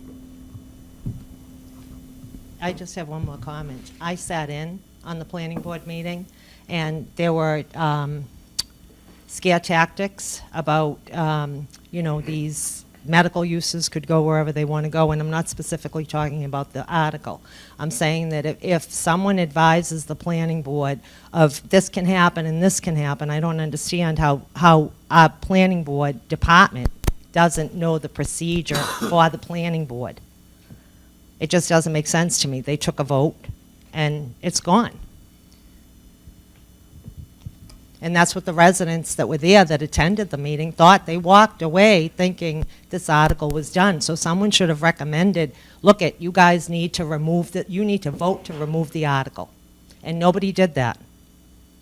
Nora, do you have a, sorry, Abby. I think this is being completely mischaracterized.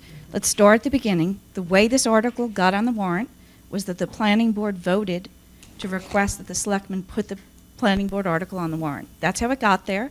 It stays on the warrant until the planning board votes to recommend that it be removed from the warrant. It only gets amended if the planning board votes to recommend that it's amended. The planning board discussed it at an open public hearing.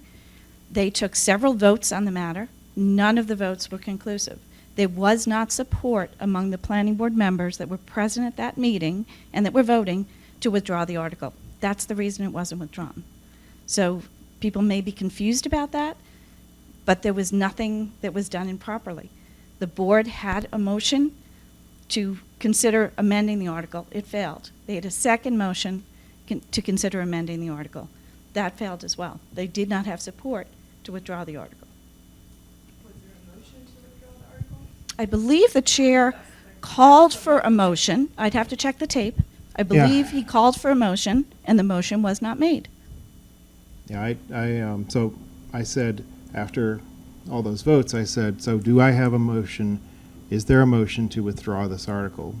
And there was no motion. And then I said, and you can record the tape if you want to see, but I believe that I said, as the chair, I am ruling that we've taken no action on this, and we're going to move on. So that's what I said, and that's why I was, yeah. Jim Ferraro, 130 Phillips Brooks Road. So we understand that there was a vote on the article that was defeated 3-2.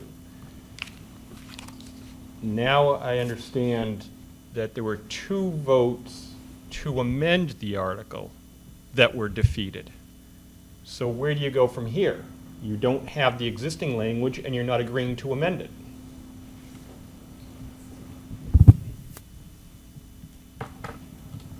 You do have the existing language until there's a vote to amend that language. So the first vote was a vote to recommend that the FinCom support the article.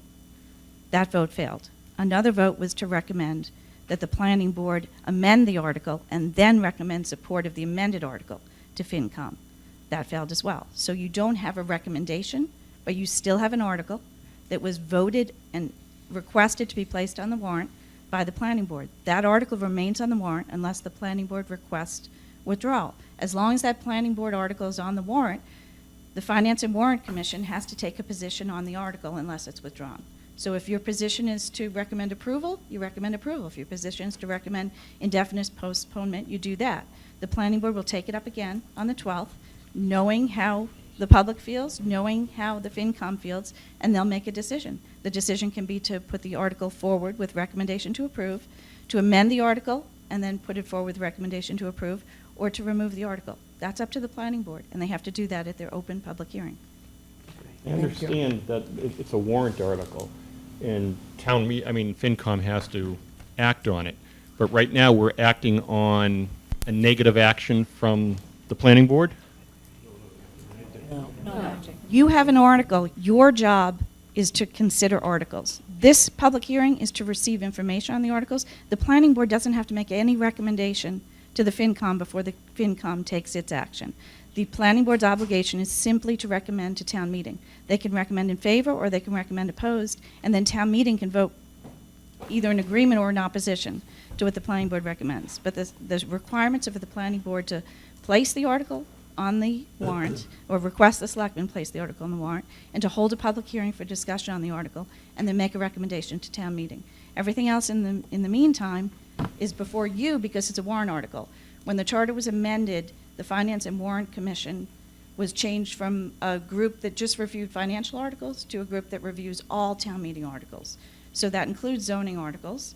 This is one that's before you, and you will eventually have to make a recommendation at your meeting after your hearing on the 25th, to decide which way you want to go with this, if there's still an article on the warrant. It's possible that the planning board will not reach an agreement on the original article or an amendment, and they will decide to vote to withdraw it.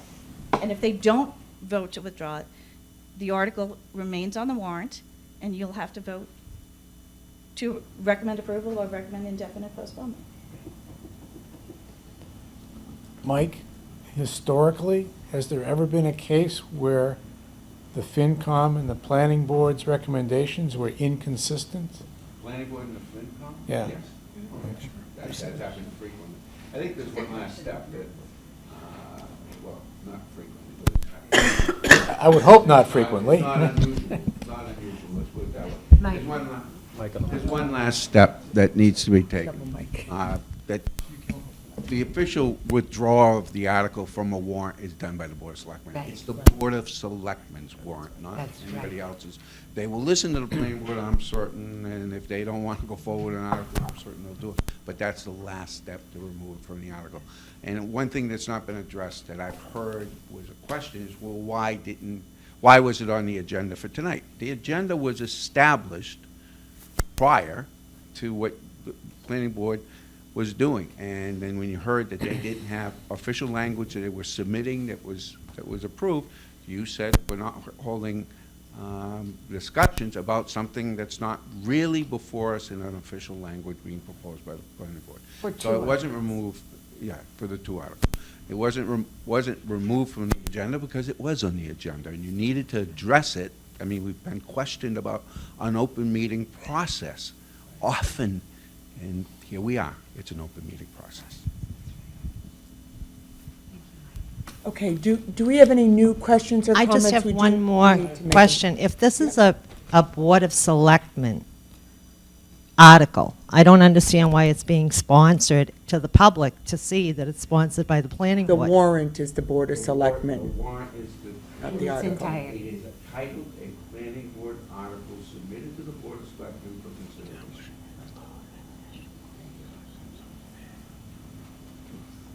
Mike DeWan, 167 Carroll Avenue. God bless you folks. I think so this is where we find ourselves. I'll be very, very specific. In the planning board's research in considering the rezoning of the Meditech building, have they at all considered the implications of the Sunshine Act of 2010? That's a yes or no question. It's not a yes or no question because we're not rezoning that I property. didn't ask if you're rezoning. In your consideration for changing the language, has any consideration or due diligence been made with the Sunshine Act of 2010? That's a yes or no. If it's no, it's fine. So no, I don't even know what you're talking about. I mean, That's totally fine. Thank there's a. you. We'll talk about it on the 12th, the 25th, whatever it is. That's all I need. Yes or no? Thank you. I mean, Cindy had a question. Oh, go No, I ahead, was just Cindy. going to say that didn't seem to be in our purview since we were not Yeah. discussing it tonight. It probably Yes. shouldn't have been allowed to stand. Okay, any other public? Please.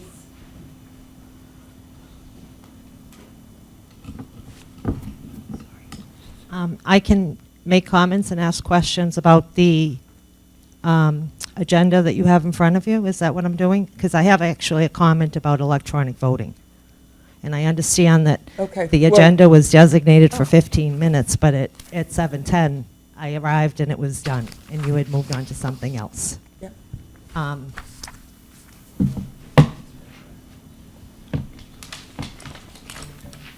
I just want to say that a citizen-sponsored article for electronic voting was introduced a couple of years ago, and it was poo-pooed by the then members of this committee. Our town charter limits secret voting to a particular circumstance, and it certainly doesn't allow currently for electronic voting. Nevertheless, our disgraced town moderator chose to preside over last year's Springtown meeting despite calls in March, for her to step down to allow her successor to be sworn Can you in and just take stick the to the reins. facts, please? We're really That's not interested totally in hearing This is other- all relevant. No, Well, it's it's totally not relevant. inappropriate. You're disparaging an individual. This That is relevant because It's our not town relevant. charter doesn't allow for electronic voting and disallow secret disparaging voting, but yet it was individuals. Hold on for a introduced at second, last Bob. year's town Can you meeting. just stick to your question, please? Yes. We're 15-member volunteer board that are hours and days into deliberation. So can you just clearly state your question? Yes, and I knew I'd Thank be you. shut down on this one. I would like to say, for many years now, residents have been begging for openness and transparency, but what we've been getting in return has been nothing short of lip service and a whole lot of double talk. So I don't think it's surprising to say that, yes, there's an enormous amount of mistrust that exists, and it's been perpetuated at the highest level of town hall where it was created. Is this In the related to interest of electronic voting, though? protecting, I'm in trying the to interest of understand. protecting the integrity of our town meeting and stepping forward to restore trust in our local government, I urge each of you to recommend indefinite postponement of the article as written. Without the language for security and tracking and monitoring, it's just not going to help the town with respect to trusting what people say. And I just urge you to indefinitely postpone this article that's sponsored by our town clerk until we get language that is appropriate. Thank you. Any comments? Any other public comments? Planning So- board procedurally, you. We have a motion to continue the public hearing to March 12th. Do I have a second? We have a second. All those in favor? Aye. We will continue the planning board public hearing. Are there any nays? I think we have 3 ayes, and that's all that's here. So this planning board public hearing will be continued to Tuesday, March 12th at 7 p.m. at Downey Elementary School in the cafeteria, 250 Downey Street.